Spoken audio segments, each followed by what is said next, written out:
The Moon Metal, Garrett Putman Serviss, Chapter 1 South Polar Gold. When the news came of the discovery of gold at the South Pole, nobody suspected that the beginning had been reached of a new era in the world's history. The newsboys cried extra, as they had done 1,000 times for murders, battles, fires, and Wall Street panics, but nobody was excited. In fact, the reports at first seemed so exaggerated and improbable that hardly anybody believed a word of them. Who could have been expected to credit a dispatch, forwarded by cable from New Zealand, and signed by an unknown name, which contained such a statement as this: a seam of gold which can be cut with a knife has been found within 10 miles of the South Pole.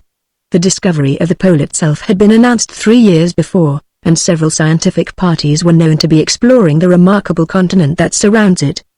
But while they had sent home many highly interesting reports, there had been nothing to suggest the possibility of such an amazing discovery as that which was now announced. Accordingly, most sensible people looked upon the New Zealand dispatch as a hoax. But within a week, and from a different source, flashed another dispatch which more than confirmed the first. It declared that gold existed near the South Pole in practically unlimited quantity. Some geologists said this accounted for the greater depth of the Antarctic Ocean. It had always been noticed that the southern hemisphere appeared to be a little overweighted.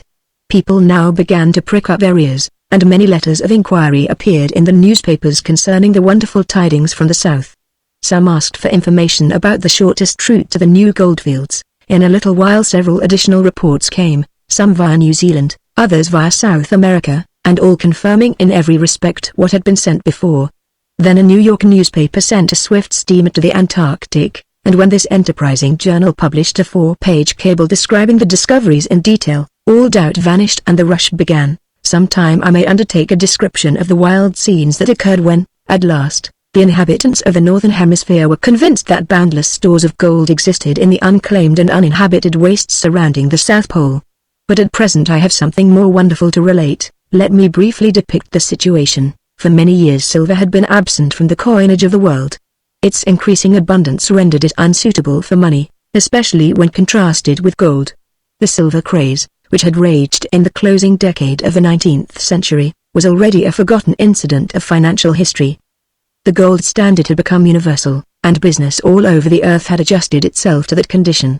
The wheels of industry ran smoothly, and there seemed to be no possibility of any disturbance or interruption. The common monetary system prevailing in every land fostered trade and facilitated the exchange of products. Travelers never had to bother their heads about the currency of money. Any coin that passed in New York would pass for its face value in London, Paris, Berlin, Rome, Madrid, St. Petersburg, Constantinople, Cairo, Khartoum, Jerusalem, Peking, or Yedo. It was indeed the Golden Age, and the world had never been so free from financial storms. Upon this peaceful scene the South Polar gold discoveries burst like an unheralded tempest. I happened to be in the company of a famous bank president when the confirmation of those discoveries suddenly filled the streets with yelling newsboys. "Get me one of those extras," he said, and an office boy ran out to obey him. As he perused the sheet his face darkened. "I'm afraid it's too true," he said, at length. "Yes, there seems to be no getting around it. Gold is going to be as plentiful as iron. If there were not such a flood of it, we might manage, but when they begin to make trousers buttons out of the same metal that is now locked and guarded in steel vaults, where will be our standard of worth? My dear fellow," he continued, impulsively laying his hand on my arm, "I would as willingly face the end of the world as this that's coming." "You think it's so bad, then?" I asked. "But most people will not agree with you. They will regard it as very good news." "How can it be good?" he burst out. "What have we got to take the place of gold? Can we go back to the age of barter? Can we substitute cattle pens and wheat bins for the strong boxes of the treasury?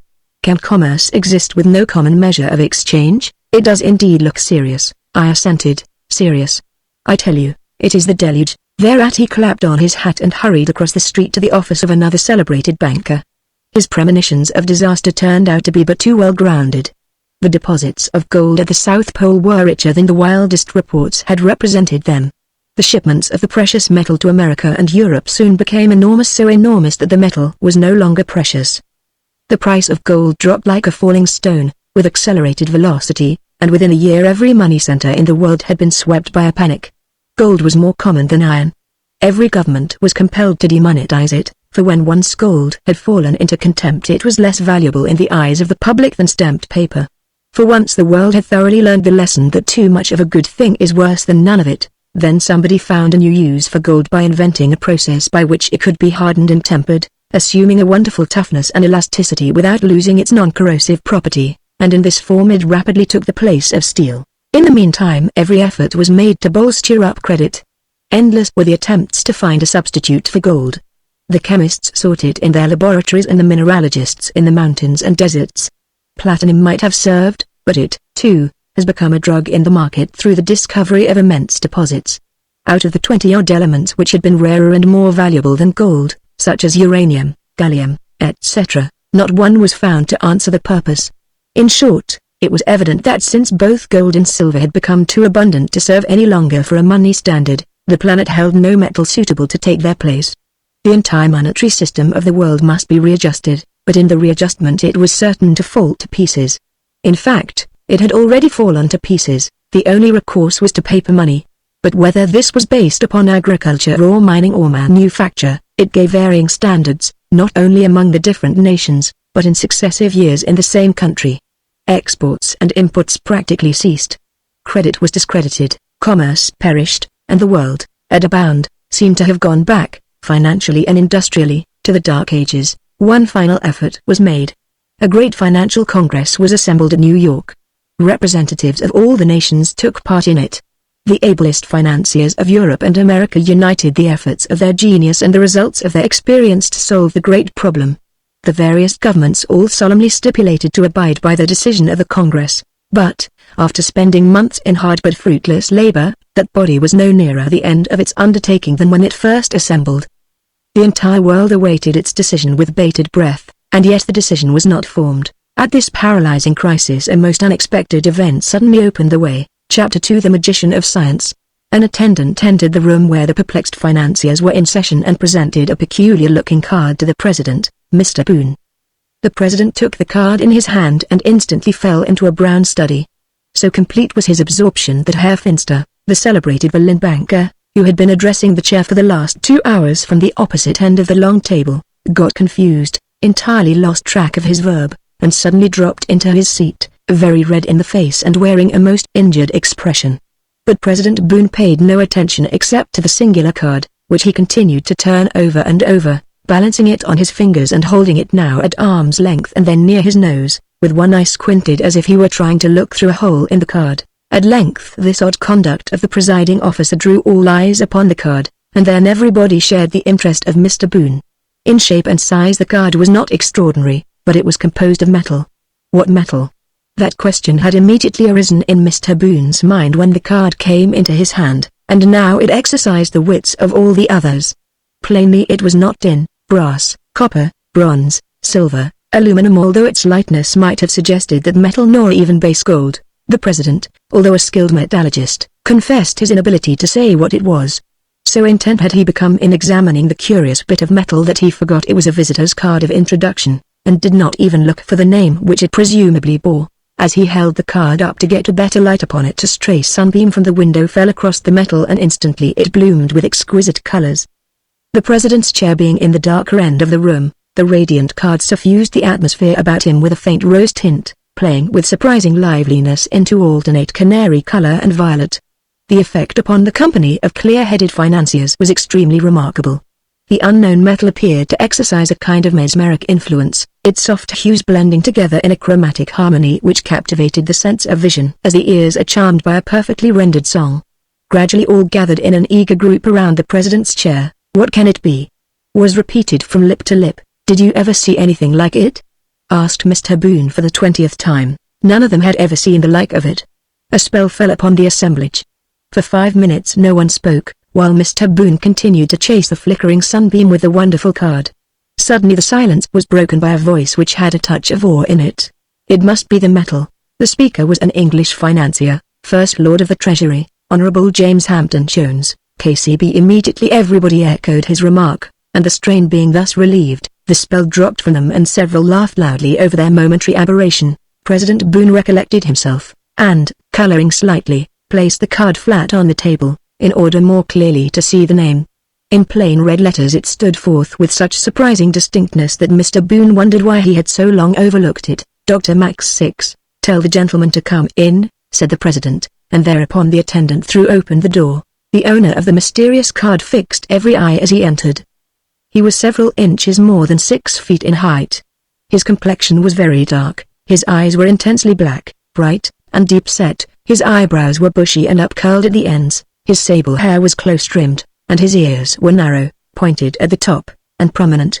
He wore black moustaches, covering only half the width of his lip and drawn into projecting needles on each side, while a spiked black beard adorned the middle of his chin. He smiled as he stepped confidently forward, with a courtly bow, but it was a very disconcerting smile, because it more than half resembled a sneer. This uncommon person did not wait to be addressed. "I have come to solve your problem," he said, facing President Boone, who had swung round on his pivoted chair. "The metal!"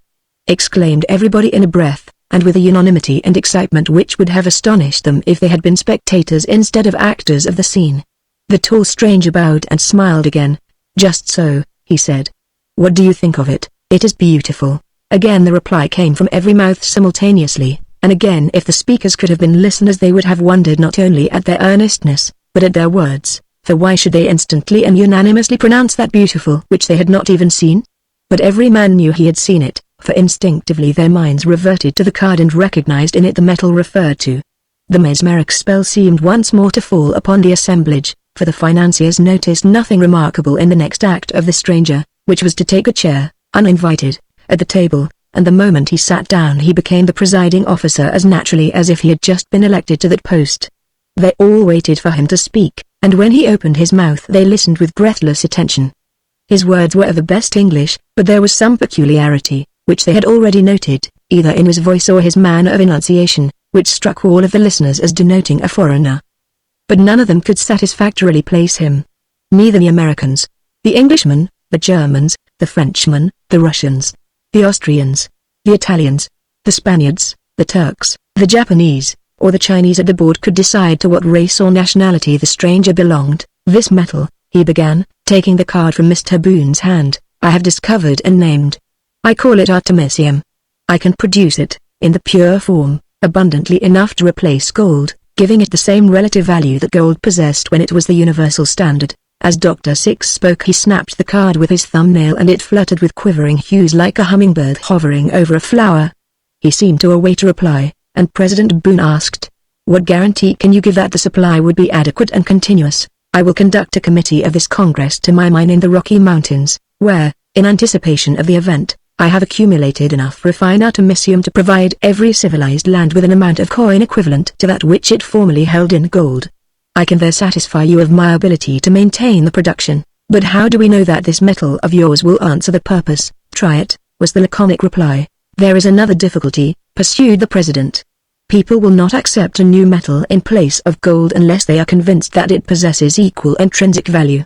They must first become familiar with it, and it must be abundant enough and desirable enough to be used sparingly in the arts, just as gold was." "I have provided for all that," said the stranger, with one of his disconcerting smiles. "I assure you that there will be no trouble with the people. They will be only too eager to get in to use the metal. Let me show you." He stepped to the door and immediately returned with 2 black attendants bearing a large tray filled with articles shaped from the same metal as that of which the card was composed. The financiers all jumped to their feet with exclamations of surprise and admiration, and gathered around the tray, whose dazzling contents lighted up the corner of the room where it had been placed as if the moon were shining there. There were elegantly formed vases, adorned with artistic figures, embossed and incised, and glowing with delicate colors which shimmered in tiny waves with the slightest motion of the tray. Cups, pins, finger rings, earrings, watch chains, combs, studs, lockets, medals, tableware, models of coins, in brief, almost every article in the fabrication of which precious metals have been employed was to be seen there in profusion, and all composed of the strange new metal which everybody on the spot declared was far more splendid than gold. "Do you think it will answer?" asked Dr. Six. "We do," was the unanimous reply. All then resumed their seats at the table, the tray with its magnificent array having been placed in the center of the board. This display had a remarkable influence. Confidence awoke in the breasts of the financiers. The dark clouds that had oppressed them rolled off, and the prospect grew decidedly brighter. "What terms do you demand?" at length asked Mr. Boone, cheerfully rubbing his hands. I must have military protection for my mine and reducing works, replied Dr. Six. Then I shall ask the return of 1% on the circulating medium, together with the privilege of disposing of a certain amount of the metal to be limited by agreement to the public for use in the arts. Of the proceeds of this sale I will pay 10% to the government in consideration of its protection. But, exclaimed President Boone, that will make you the richest man who ever lived. Undoubtedly, was the reply. Why, added Mr. Boone, opening his eyes wider as the facts continued to dawn upon him, you will become the financial dictator of the whole earth. Undoubtedly, again responded Dr. Six, unmoved. That is what I purpose to become. My discovery entitles me to no less. But, remember, I place myself under government inspection and restriction. I should not be allowed to flood the market, even if I were disposed to do so. But my own interest would restrain me. It is to my advantage that artemisium, once adopted, shall remain stable in value. A shadow of doubt suddenly crossed the president's face. Suppose your secret is discovered, he said. Surely your mine will not remain the only one. If you, in so short a time, have been able to accumulate an immense quantity of the new metal, it must be extremely abundant. Others will discover it, and then where shall we be? While Mr. Boone uttered these words, those who were watching Dr. Six, as the president was not, resembled persons whose startled eyes are fixed upon a wild beast preparing to spring. As Mr. Boone ceased speaking he turned towards the visitor, and instantly his lips fell apart and his face paled. Dr. Six had drawn himself up to his full stature, and his features were distorted with that peculiar mocking smile which had now returned with a concentrated expression of mingled self-confidence and disdain. Will you have relief, or not? He asked in a dry, hard voice. What can you do?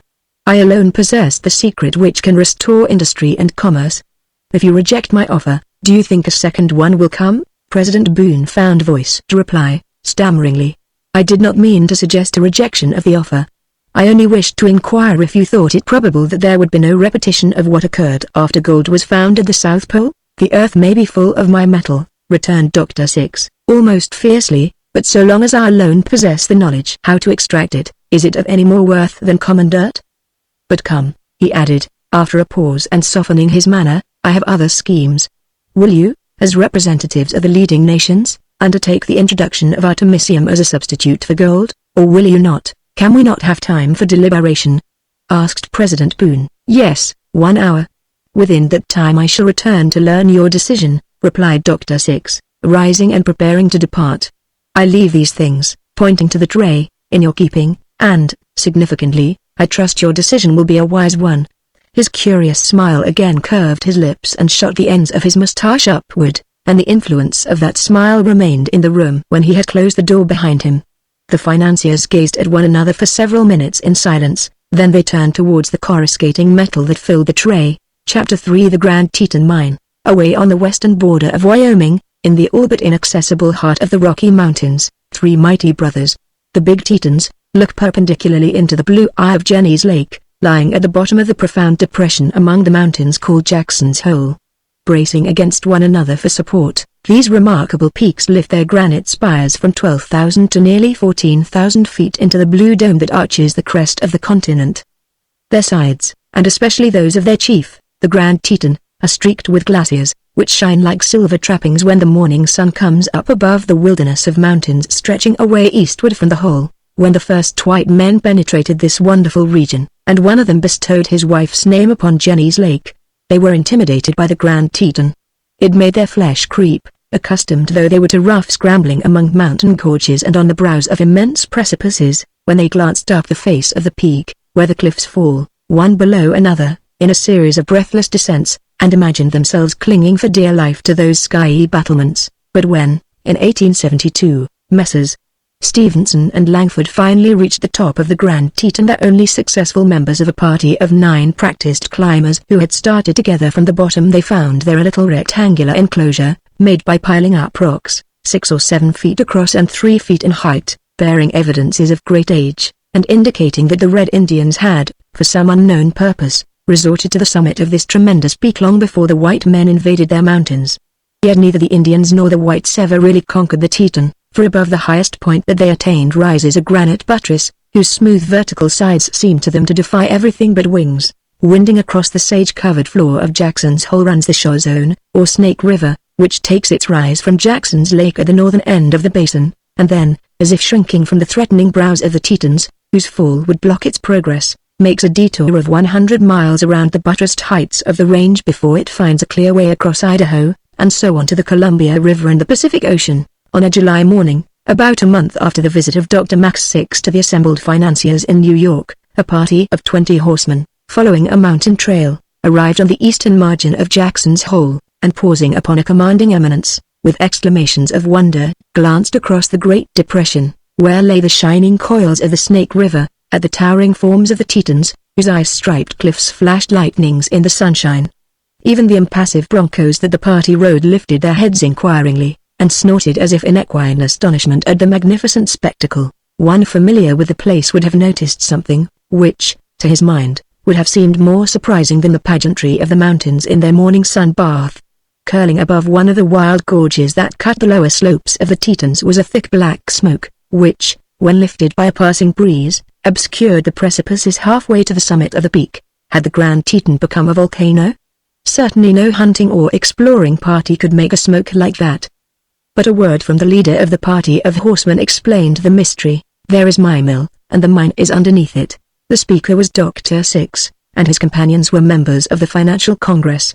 When he quitted their presence in New York, with the promise to return within an hour for their reply, he had no doubt in his own mind what that reply would be. He knew they would accept his proposition, and they did. No time was then lost in communicating with the various governments, and arrangements were quickly perfected whereby, in case the inspection of Dr. Six's mine and its resources proved satisfactory, America and Europe should unite in adopting the new metal as the basis of their coinage. As soon as this stage in the negotiations was reached, it only remained to send a committee of financiers and metallurgists, in company with Dr. Six, to the Rocky Mountains. They started under the doctor's guidance, completing the last stage of their journey on horseback, an inspection of the records at Washington. Dr. Six continued, addressing the horsemen, will show that I have filed a claim covering 10 acres of ground around the mouth of my mine. This was done as soon as I had discovered the metal. The filing of the claim and the subsequent proceedings which perfected my ownership attracted no attention, because everybody was thinking of the South Pole and its gold fields. The party gathered closer around Dr. Six and listened to his words with silent attention, while their horses rubbed noses and jingled their gold-mounted trappings. As soon as I had legally protected myself, he continued, I employed a force of men, transported my machinery and material across the mountains, erected my furnaces, and opened the mine. I was safe from intrusion, and even from idle curiosity, for the reason I have just mentioned. In fact, so exclusive was the attraction of the new gold fields that I had difficulty in obtaining workmen, and finally I sent to Africa and engaged Negroes, whom I placed in charge of trustworthy foremen. Accordingly, with half a dozen exceptions, you will see only black men at the mine, and with their aid you have mined enough metal to supply the mints of the world? Asked President Boone. Exactly so, was the reply. But I no longer employ the large force which I needed at first. How much metal have you on hand? I am aware that you have already answered this question during our preliminary negotiations, but I ask it again for the benefit of some members of our party who were not present then. I shall show you today, said Dr. Six, with his curious smile, 2,500 tons of refined artemisium, stacked in rock-cut vaults under the Grand Teton, and you have dared to collect such inconceivable wealth in one place? You forget that it is not wealth until the people have learned to value it, and the governments have put their stamp upon it. True, but how did you arrive at the proper moment? Easily. I first ascertained that before the Antarctic discoveries the world contained altogether about 16,000 tons of gold, valued at $450,000 per ton, or $7,200 million worth all told. Now my metal weighs, bulk for bulk, 1/4 as much as gold. It might be reckoned at the same intrinsic value per ton, but I have considered it preferable to take advantage of the smaller weight of the new metal, which permits us to make coins of the same size as the old ones, but only 1/4 as heavy, by giving to artemisium 4 times the value per ton that gold had. Thus only 4,000 tons of the new metal are required to supply the place of the 16,000 tons of gold. The 2,500 tons which I already have on hand are more than enough for coinage. The rest I can supply as fast as needed. The party did not wait for further explanations. They were eager to see the wonderful mine and the store of treasure. Spurs were applied, and they galloped down the steep trail, forded the Snake River, and, skirting the shore of Jenny's Lake, soon found themselves gazing up the headlong slopes and dizzy parapets of the Grand Teton. Dr. Six led them by a steep ascent to the mouth of the canyon, above one of whose walls stood his mill, and where the champ of a powerful engine saluted their ears. Chapter 4: The Wealth of the World. An electric light shot its penetrating rays into a gallery cut through virgin rock and running straight towards the heart of the Teton. The center of the gallery was occupied by a narrow railway, on which a few flat cars, propelled by electric power, passed to and fro. Black-skinned and silent workmen rode on the cars, both when they came laden with broken masses of rock from the further end of the tunnel and when they returned empty. Suddenly, to an eye situated a little way within the gallery, appeared at the entrance the dark face of Dr. Six, wearing its most discomposing smile, and a moment later the broader countenance of President Boone loomed in the electric glare beside the doctor's black framework of eyebrows and moustache. Behind them were grouped the other visiting financiers. "This tunnel," said Dr. Six, "leads to the mine head, where the ore-bearing rock is blasted." As he spoke a hollow roar issued from the depths of the mountain, followed in a short time by a gust of foul air. "You probably will not care to go in there," said the doctor, "and, in fact, it is very uncomfortable. But we shall follow the next car load to the smelter, and you can witness the reduction of the ore." Accordingly, when another car came rumbling out of the tunnel, with its load of cracked rock, they all accompanied it into an adjoining apartment, where it was cast into a metallic chute, through which, they were informed, it reached the furnace. "While it is melting," explained Dr. Six, "certain elements, the nature of which I must beg to keep secret, are mixed with the ore, causing chemical action which results in the extraction of the metal. Now let me show you pure artemisium issuing from the furnace." He led the visitors through 2 apartments into a third, one side of which was walled by the front of a furnace. From this projected 2 or 3 small spouts, and iridescent streams of molten metal fell from the spouts into earthen receptacles from which the blazing liquid was led, like flowing iron, into a system of molds, where it was allowed to cool and harden. The financiers looked on wondering, and their astonishment grew when they were conducted into the rock-cut storerooms beneath, where they saw metallic ingots glowing like gigantic opals in the light which Dr. Six turned on. They were piled in rows along the walls as high as a man could reach. A very brief inspection sufficed to convince the visitors that Dr. Six was able to perform all that he promised. Although they had not penetrated the secret of his process of reducing the ore, yet they had seen the metal flowing from the furnace, and the piles of ingots proved conclusively that he had uttered no vain boast when he said he could give the world a new coinage. But President Boone, being himself a metallurgist, desired to inspect the mysterious ore a little more closely. Possibly he was thinking that if another mine was destined to be discovered he might as well be the discoverer as anybody. Dr. Six attempted no concealment, but his smile became more than usually scornful as he stopped a laden car and invited the visitors to help themselves. "I think," he said, "that I have struck the only lode of this ore in the Teton, or possibly in this part of the world, but I don't know for certain. There may be plenty of it only waiting to be found. That, however, doesn't trouble me. The great point is that nobody except myself knows how to extract the metal." Mr. Boone closely examined the chunk of rock which he had taken from the car. Then he pulled a lens from his pocket, with a deprecatory glance at Dr. Six. "Oh, that's all right," said the latter, with a laugh, the first that these gentlemen had ever heard from his lips, and it almost made them shudder. "Put it to every test, examine it with a microscope, with fire, with electricity, with a spectroscope, in every way you can think of. I assure you it is worth your while." Again Dr. Six uttered his freezing laugh, passing into the familiar smile, which had now become an undisguised mock. "Upon my word," said Mr. Boone, taking his eye from the lens, "I see no sign of any metal here. Look at the green specks," cried the doctor, snatching the specimen from the president's hand. "That's it. That's artemisium. But it's of no use unless you can get it out and purify it, which is my secret." For the third time Dr. Six laughed, and his merriment affected the visitors so disagreeably that they showed impatience to be gone. Immediately he changed his manner. "Come into my office," he said, with a return to the graciousness which had characterized him ever since the party started from New York. When they were all seated, and the doctor had handed round a box of cigars, he resumed the conversation in his most amiable manner. "You see, gentlemen," he said, turning a piece of ore in his fingers, "artemisium is like aluminum. It can only be obtained in the metallic form by a special process. While these greenish particles, which you may perhaps mistake for chrysolite, or some similar unisilicate, really contain the precious metal, they are not entirely composed of it. The process by which I separate out the metallic element while the ore is passing through the furnace is, in truth, quite simple, and its very simplicity guards my secret. make your minds easy as to overproduction. A man is as likely to jump over the moon as to find me out. But, he continued, again changing his manner, we have had business enough for one day, now for a little recreation. While speaking, the doctor pressed a button on his desk, and the room, which was illuminated by electric lamps for there were no windows in the building, suddenly became dark, except part of one wall, where a broad area of light appeared. Dr. Six's voice had become very soothing when next he spoke. I am fond of amusing myself with a peculiar form of the magic lantern, which I invented some years ago, and which I have never exhibited except for the entertainment of my friends. The pictures will appear upon the wall, the apparatus being concealed. He had hardly ceased speaking when the illuminated space seemed to melt away, leaving a great opening, through which the spectators looked as if into another world on the opposite side of the wall.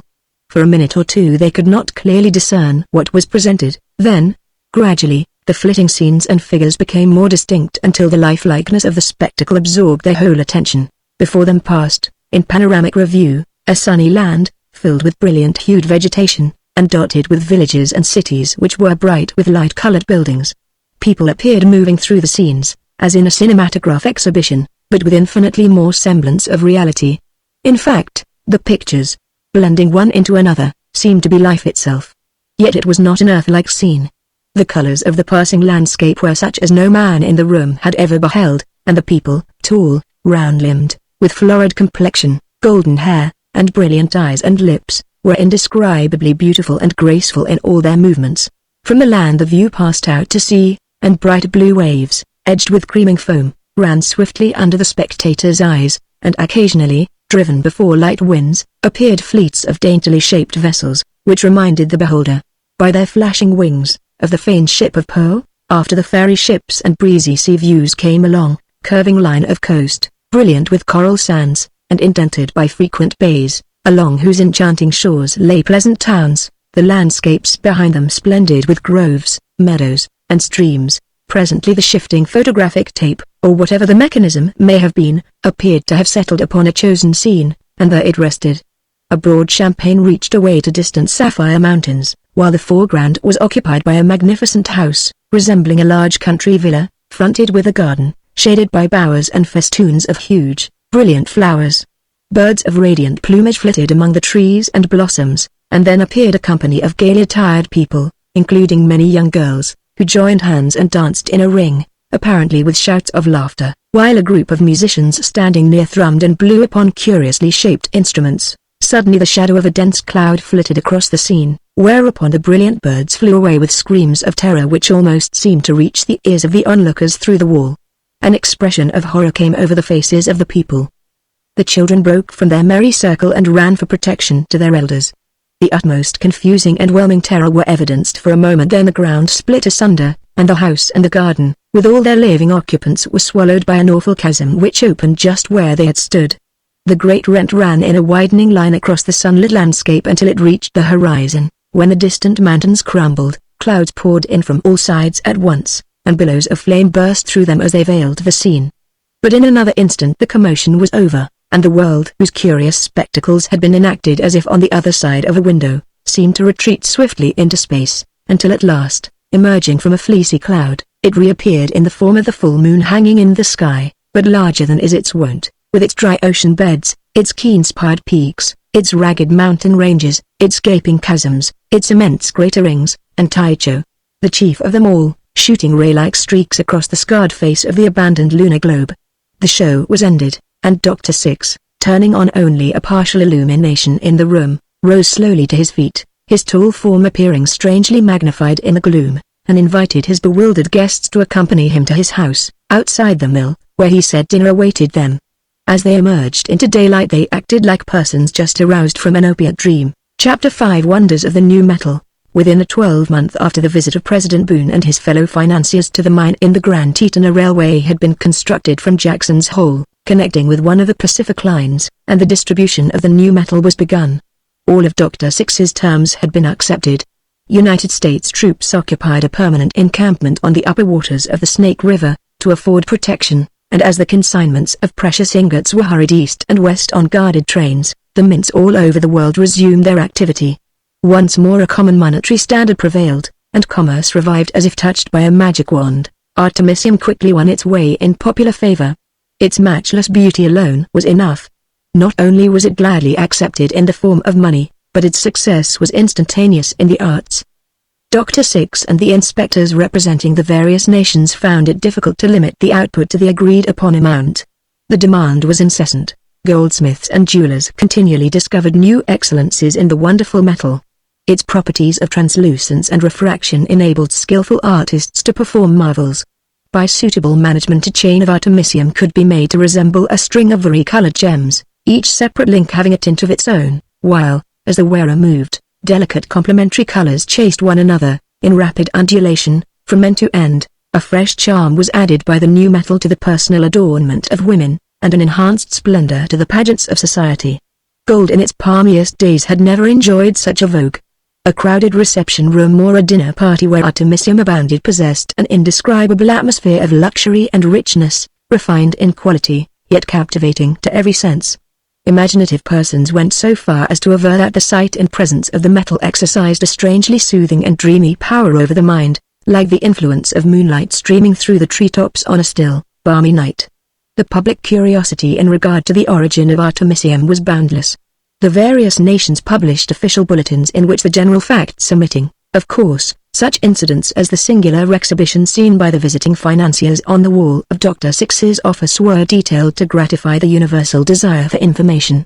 President Boone not only submitted the specimens of ore-bearing rock which he had brought from the mine to careful analysis, but also appealed to several of the greatest living chemists and mineralogists to aid him, but they were all equally mystified. The green substance contained in the ore, although differing slightly from ordinary chrysolite, answered all the known tests of that mineral. It was remembered, however, that Dr. Six had said that they would be likely to mistake the substance for chrysolite, and the result of their experiments justified his prediction. Evidently the doctor had gone a stone's cast beyond the chemistry of the day, and, just as evidently, he did not mean to reveal his discovery for the benefit of science, nor for the benefit of any pockets except his own. Notwithstanding the failure of the chemists to extract anything from Dr. Six's ore, the public at large never doubted that the secret would be discovered in good time, and thousands of prospectors flocked to the Teton Mountains in search of the ore. And without much difficulty they found it. Evidently the doctor had been mistaken in thinking that his mine might be the only one. The new miners hurried specimens of the green speckled rock to the chemical laboratories for experimentation, and meanwhile began to lay up stores of the ore in anticipation of the time when the proper way to extract the metal should be discovered. But, alas! That time did not come. The fresh ore proved to be as refractory as that which had been obtained from Dr. Six. But in the midst of the universal disappointment there came a new sensation. One morning the newspapers glared with a dispatch from Grand Teton Station announcing that the metal itself had been discovered by prospectors on the eastern slope of the main peak. It outcrops in many places, ran the dispatch, and many small nuggets have been picked out of crevices in the rocks. The excitement produced by this news was even greater than when gold was discovered at the South Pole. Again a mad rush was made for the Tetons. The heights around Jackson's Hole and the shores of Jackson's and Jenny's lakes were quickly dotted with camps, and the military force had to be doubled to keep off the curious, and occasionally menacing, crowds which gathered in the vicinity and seemed bent on unearthing the great secret locked behind the windowless walls of the mill, where the column of black smoke and the roar of the engine served as reminders of the incredible wealth which the sole possessor of that secret was rolling up. This time no mistake had been made. It was a fact that the metal, in virgin purity, had been discovered scattered in various places on the ledges of the Grand Teton. In a little while thousands had obtained specimens with their own hands.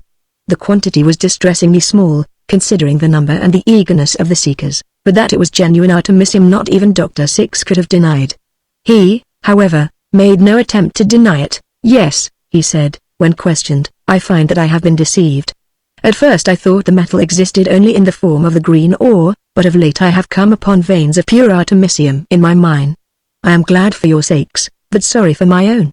Still, it may turn out that there is no great amount of free artemisium after all." While the doctor talked in this manner close observers detected a lurking sneer which his acquaintances had not noticed since artemisium was first adopted as the money basis of the world. The crowd that swarmed upon the mountain quickly exhausted all the visible supply of the metal. Sometimes they found it in a thin stratum at the bottom of crevices, where it could be detached in opalescent plates and leaves of the thickness of paper. These superficial deposits evidently might have been formed from water holding the metal in solution. Occasionally, Deep cracks contained nuggets and wiry masses which looked as if they had run together when molten. The most promising spots were soon staked out in miners' claims, machinery was procured, stock companies were formed, and borings were begun. The enthusiasm arising from the earlier finds and the flattering surface indications caused everybody to work with feverish haste and energy, and within 2 months 100 tunnels were piercing the mountain. For a long time nobody was willing to admit the truth which gradually forced itself upon the attention of the miners. The deeper they went the scarcer became the indications of artemisium. In fact, such deposits as were found were confined to fissures near the surface. But Dr. Six continued to report a surprising increase in the amount of free metal in his mine, and this encouraged all who had not exhausted their capital to push on their tunnels in the hope of finally striking a vein. At length, however, the smaller operators gave up in despair, until only one heavily capitalized company remained at work. Chapter 6 A Strange Discovery. It is my belief that Dr. Max Six is a deceiver. The person who uttered this opinion was a young engineer, Andrew Hall, who had charge of the operations of one of the mining companies which were driving tunnels into the Grand Teton. "What do you mean by that?" asked President Boone, who was the principal backer of the enterprise. "I mean," replied Hall, "that there is no free metal in this mountain, and Dr. Six knows there is none." "But he is getting it himself from his mine," retorted President Boone. "So he says, but who has seen it? No one is admitted into the Six mine. His foremen are forbidden to talk, and his workmen are specially imported Negroes who do not understand the English language." "But," persisted Mr. Boone, "how, then, do you account for the nuggets scattered over the mountain? And, beside, what object could Dr. Six have in pretending that there is free metal to be had for the digging? He may have salted the mountain, for all I know," said Hall. "As for his object, I confess I am entirely in the dark, but, for all that, I am convinced that we shall find no more metal if we dig 10 miles for it." "Nonsense," said the president. "If we keep on we shall strike it." Did not Dr. Six himself admit that he found no free artemisium until his tunnel had reached the core of the peak? "We must go as deep as he has gone before we give up. I fear the depths he attains are beyond most people's reach," was Hall's answer, while a thoughtful look crossed his clear-cut brow. "But since you desire it, of course the work shall go on. I should like, however, to change the direction of the tunnel." "Certainly," replied Mr. Boone, "bore in whatever direction you think proper, only don't despair." About a month after this conversation Andrew Hall, with whom a community of tastes in many things has made me intimately acquainted, asked me one morning to accompany him into his tunnel. "I want to have a trusty friend at my elbow," he said, "for, unless I am a dreamer, something remarkable will happen within the next hour, and 2 witnesses are better than 1. I knew Hall was not the person to make such a remark carelessly, and my curiosity was intensely excited, but, knowing his peculiarities, I did not press him for an explanation. When we arrived at the head of the tunnel I was surprised at finding no workmen there. "I stopped blasting some time ago," said Hall, in explanation, "for a reason which, I hope, will become evident to you very soon. Lately I have been boring very slowly, and yesterday I paid off the men and dismissed them with the announcement, which, I am confident, President Boone will sanction after he hears my report of this morning's work, that the tunnel is abandoned. You see, I am now using a drill which I can manage without assistance. I believe the work is almost completed, and I want you to witness the end of it." He then carefully applied the drill, which noiselessly screwed its nose into the rock. When it had sunk to a depth of a few inches he withdrew it, and, taking a hand drill capable of making a hole not more than 1/8 of an inch in diameter, cautiously began boring in the center of the larger cavity. He had made hardly 100 turns of the handle when the drill shot through the rock. A gratified smile illuminated his features, and he said in a suppressed voice, "Don't be alarmed, I'm going to put out the light." Instantly we were in complete darkness, but being close at Hall's side I could detect his movements. He pulled out the drill, and for half a minute remained motionless as if listening. There was no sound. "I must enlarge the opening," he whispered, and immediately the faint grating of a sharp tool cutting through the rock informed me of his progress. "There, at last," he said, "I think that will do. Now for a look." I could tell that he had placed his eye at the hole and was gazing with breathless attention. Presently he pulled my sleeve. "Put your eye here," he whispered, pushing me into the proper position for looking through the hole. At first I could discern nothing except a smoky blue glow. But soon my vision cleared a little, and then I perceived that I was gazing into a narrow tunnel which met ours directly end to end. Glancing along the axis of this gallery I saw, some 200 yards away, a faint light which evidently indicated the mouth of the tunnel. At the end where we had met it, the mysterious tunnel was considerably widened at one side, as if the excavators had started to change direction and then abandoned the work, and in this elbow I could just see the outlines of 2 or 3 flat cars loaded with broken stone, while a heap of the same material lay near them. Through the center of the tunnel ran a railway track. "Do you know what you are looking at?" asked Hall in my ear. "I begin to suspect," I replied, "that you have accidentally run into Dr. Six's mine." "If Dr. Six had been on his guard, this accident wouldn't have happened," replied Hall, with an almost inaudible chuckle. "I heard you remark a month ago," I said, "that you were changing the direction of your tunnel. Has this been the aim of your labors ever since?" "You have hit it," he replied. "Long ago I became convinced that my company was throwing away its money in a vain attempt to strike a lode of pure artemisium. But President Boone has great faith in Dr. Six, and would not give up the work. So I adopted what I regarded as the only practicable method of proving the truth of my opinion in saving the company's funds. An electric indicator, of my invention, enabled me to locate the Six tunnel when I got near it, and I have met it head-on, and opened this peephole in order to observe the doctor's operations. I feel that such spying is entirely justified in the circumstances. Although I cannot yet explain just how or why I feel sure that Dr. Six was the cause of the sudden discovery of the surface nuggets, and that he has encouraged the miners for his own ends, until he has brought ruin to thousands who have spent their last cent in driving useless tunnels into this mountain. It is a righteous thing to expose him, but, I interposed, I do not see that you have exposed anything yet except the interior of a tunnel. You will see more clearly after a while, was the reply. Hall now placed his eye again at the aperture, and was unable entirely to repress the exclamation that rose to his lips. He remained staring through the hole for several minutes without uttering a word. Presently I noticed that the lenses of his eye were illuminated by a ray of light coming through the hole, but he did not stir. After a long inspection he suddenly applied his ear to the hole and listened intently for at least 5 minutes. Not a sound was audible to me, but, by an occasional pressure of the hand, Hall signified that some important disclosure was reaching his sense of hearing. At length he removed his ear. "Pardon me," he whispered, "for keeping you so long in waiting, but what I have just seen and overheard was of a nature to admit of no interruption." He is still talking, and by pressing your ear against the hole you may be able to catch what he says. "Who is he? Look for yourself." I placed my eye at the aperture, and almost recoiled with the violence of my surprise. The tunnel before me was brilliantly illuminated, and within 3 feet of the wall of rock behind which we crouched stood Dr. Six, his dark profile looking almost satanic in the sharp contrast of light and shadow.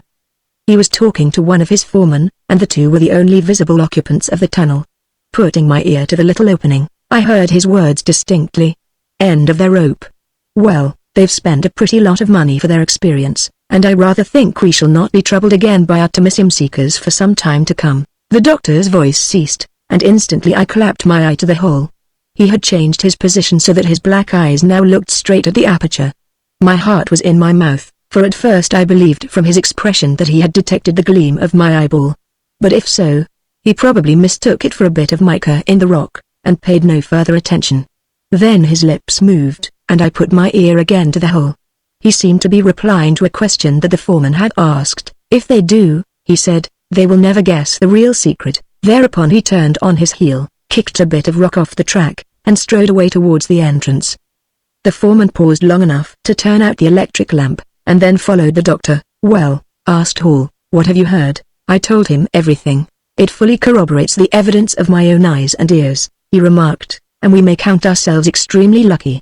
It is not likely that Dr. Six will be heard a second time proclaiming his deception with his own lips. It is plain that he was led to talk as he did to the foreman on account of the latter's having informed him of the sudden discharge of my men this morning. Their presence within earshot of our hiding place during their conversation was, of course, pure accident, and so you can see how kind fortune has been to us. I expected to have to watch and listen and form deductions for a week, at least, before getting the information which 5 lucky minutes have placed in our hands." While he was speaking my companion busied himself in carefully plugging up the hole in the rock. When it was closed to his satisfaction he turned on the light in our tunnel. "Did you observe," he asked, "that there was a second tunnel?" "What do you say?" When the light was on in there I saw the mouth of a smaller tunnel entering the main one behind the cars on the right. "Did you notice it?" "Oh yes," I replied. "I did observe some kind of a dark hole there, but I paid no attention to it because I was so absorbed in the doctor." "Well," rejoined Hall, smiling, "it was worth considerably more than a glance.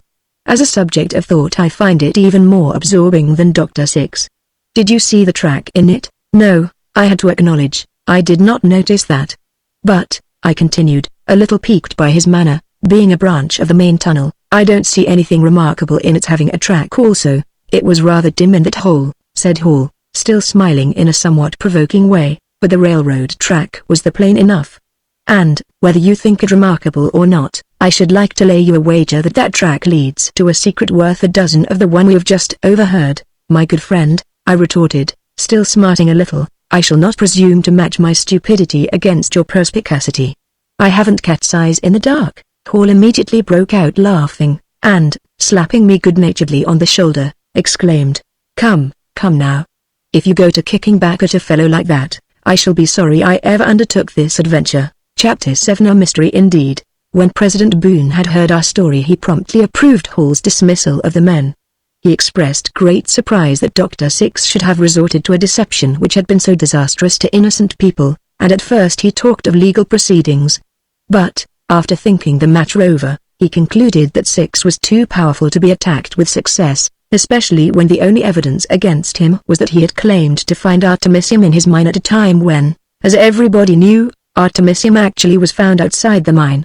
There was no apparent motive for the deception, and no proof of malicious intent. In short, Mr. Boone decided that the best thing for him and his stockholders to do was to keep silent about their losses and await events. And, at Hall's suggestion, he also determined to say nothing to anybody about the discovery we had made. It could do no good, said Hall, in making the suggestion, and it might spoil a plan I have in mind. What plan? Asked the president. I prefer not to tell just yet, was the reply. I observed that, in our interview with Mr. Boone, Hall made no reference to the side tunnel to which he had appeared to attach so much importance, and I concluded that he now regarded it as lacking significance. In this I was mistaken. A few days afterwards I received an invitation from Hall to accompany him once more into the abandoned tunnel. I have found out what that sidetrack means, he said, and it has plunged me into another mystery so dark and profound that I cannot see my way through it. I must beg you to say no word to anyone concerning the things I am about to show you. I gave the required promise, and we entered the tunnel, which nobody had visited since our former adventure.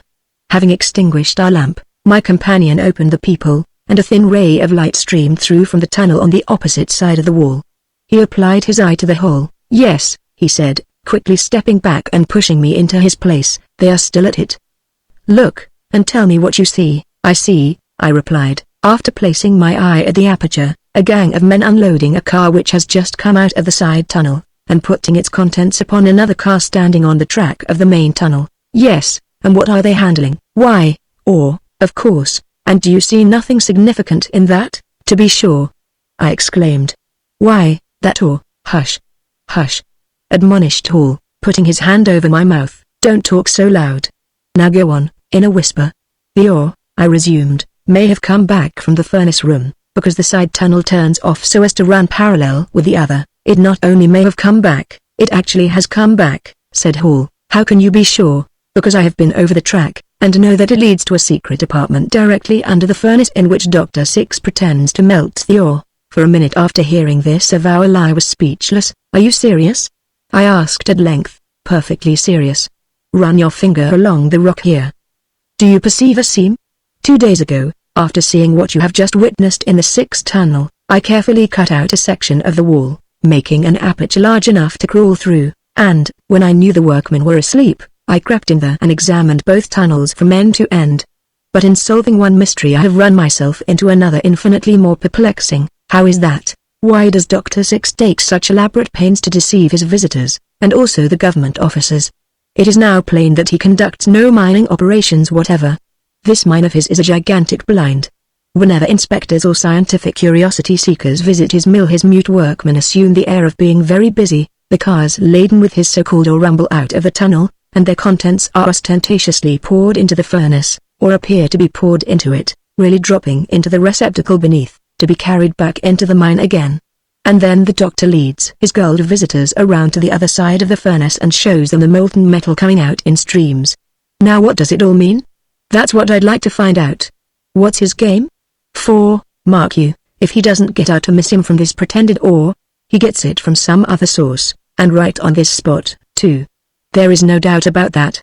The whole world is supplied by Six's furnace, and Six feeds his furnace with something that comes from his 10 acres of Grand Teton rock. What is that something? How does he get it, and where does he hide it? These are the things I should like to find out. Well, I replied, I fear I can't help you.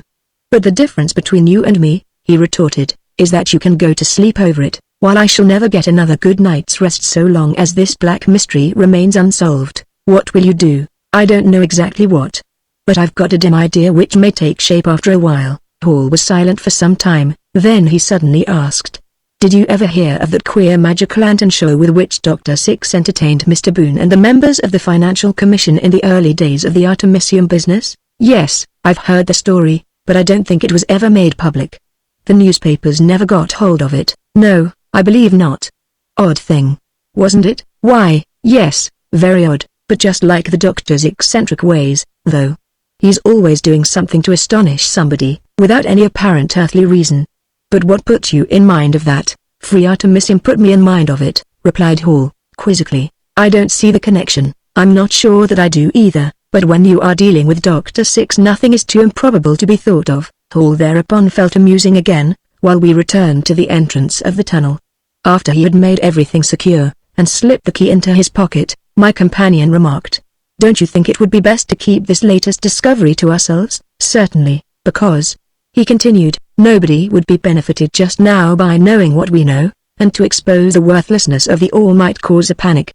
The public is a queer animal, and never gets scared at just the thing you expect will alarm it, but always at something else. We had shaken hands and were separating when Hall stopped me. Do you believe in alchemy?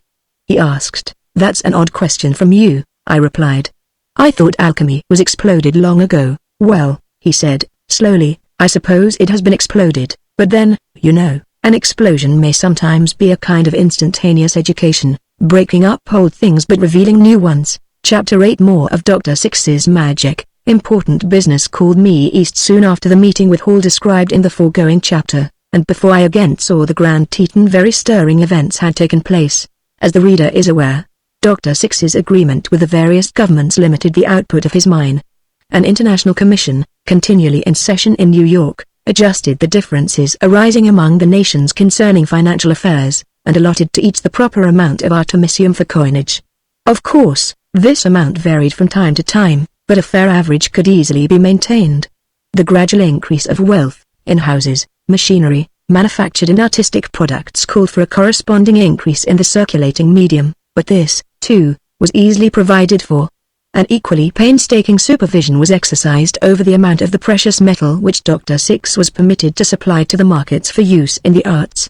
On this side, also, the demand gradually increased, but the wonderful Teton mine seemed equal to all calls upon its resources. After the failure of the mining operations there was a moderate revival of the efforts to reduce the Teton ore, but no success cheered the experimenters. Prospectors also wandered all over the earth looking for pure artemisium, but in vain. The general public, knowing nothing of what Hall had discovered, and still believing Six's story that he also had found pure artemisium in his mine, accounted for the failure of the tunneling operations on the supposition that the metal, in a free state, was excessively rare, and that Dr. Six had had the luck to strike the only vein of it that the Grand Teton contained. As if to give countenance to this opinion, Dr. Six now announced, in the most public manner, that he had been deceived again, and that the vein of free metal he had struck being exhausted, no other had appeared. Accordingly, he said, he must henceforth rely exclusively, as in the beginning, upon reduction of the ore. Artemisium had proved itself an immense boon to mankind, and the new era of commercial prosperity which it had ushered in already exceeded everything that the world had known in the past. School children learned that human civilization had taken 5 great strides, known respectively, beginning at the bottom, as the Age of Stone, the Age of Bronze, the Age of Iron, the Age of Gold, and the Age of Artemisium. Nevertheless, sources of dissatisfaction finally began to appear, and, after the nature of such things, they developed with marvelous rapidity. People began to grumble about contraction of the currency. In every country there arose a party which demanded free money. Demagogues pointed to the brief reign of paper money after the demonetization of gold as a happy period, when the people had enjoyed their rights, and the money barons, borrowing a term from 19th century history, were kept at bay. Then came denunciations of the International Commission for restricting the coinage. Dr. Six was described as a devilfish sucking the veins of the planet and holding it helpless in the grasp of his tentacular billions. In the United States, meetings of agitators passed furious resolutions, denouncing the government, assailing the rich, cursing Dr. Six, and calling upon the oppressed to rise and take their own.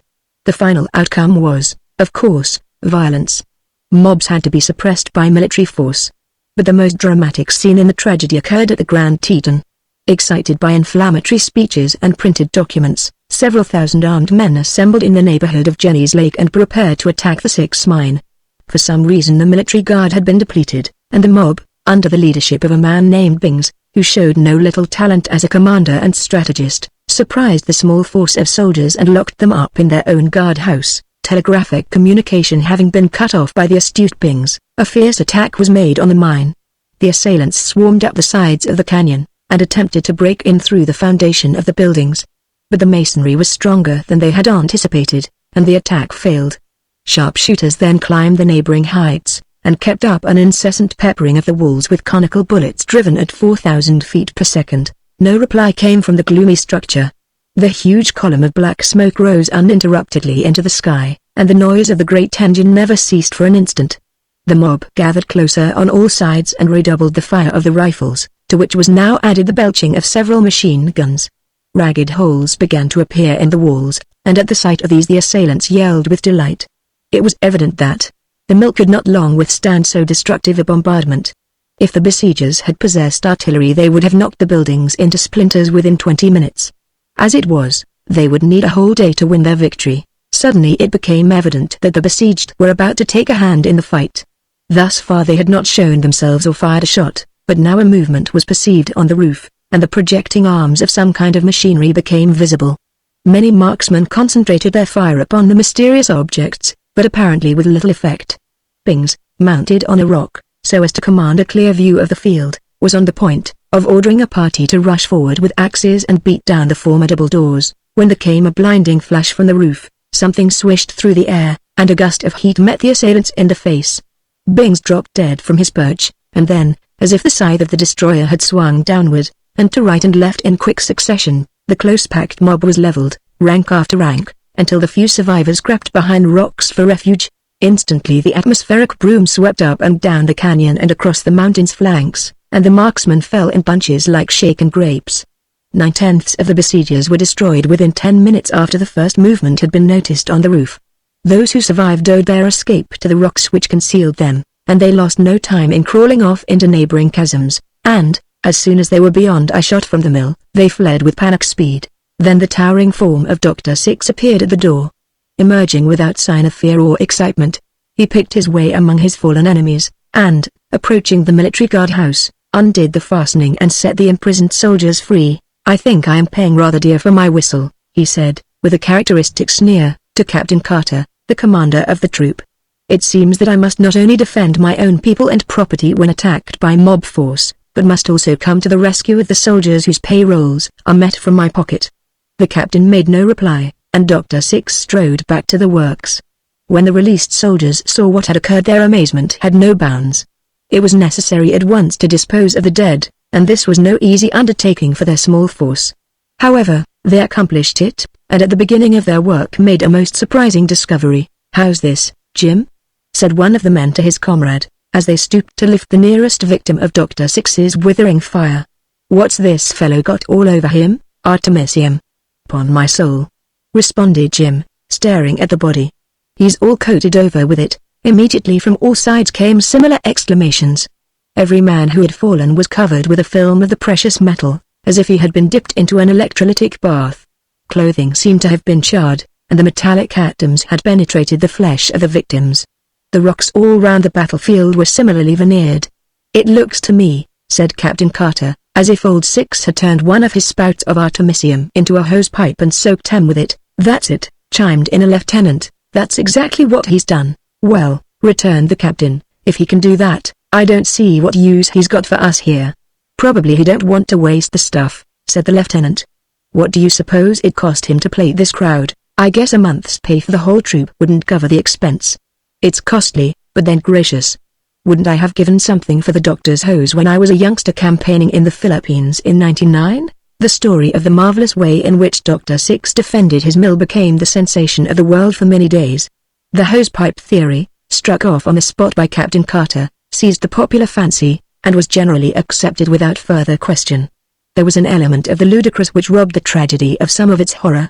Moreover, no one could deny that Dr. Six was well within his rights in defending himself by any means when so savagely attacked, and his triumphant success, no less than the ingenuity which was supposed to underlie it, placed him in an heroic light which he had not hitherto enjoyed. As to the demagogues who were responsible for the outbreak and its terrible consequences, they slunk out of the public eye, and the result of the battle at the mine seemed to have been a clearing up of the atmosphere, such as a thunderstorm effects at the close of a season of foul weather. But now, little as men guessed it, the beginning of the end was close at hand. Chapter 9: The Detective of Science. The morning of my arrival at Grand Teton Station, on my return from the east, Andrew Hall met me with a warm greeting. "I have been anxiously expecting you," he said, "for I have made some progress towards solving the great mystery. I have not yet reached a conclusion, but I hope soon to let you into the entire secret.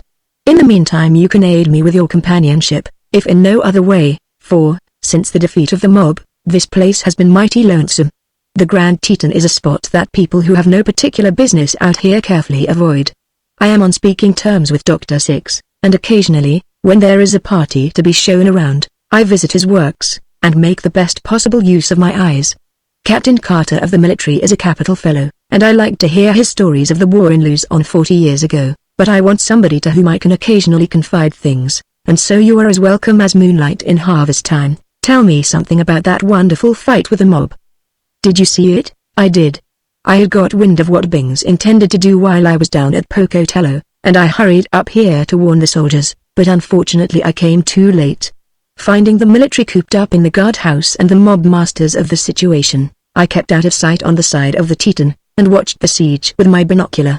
I think there was very little of the spectacle that I missed. What of the mysterious force that the doctor employed to sweep off the assailants? Of course, Captain Carter's suggestion that Six turned Moltner to miss him from his furnace into a hosepipe and sprayed the enemy with it is ridiculous. But it is much easier to dismiss Carter's theory than to substitute a better one.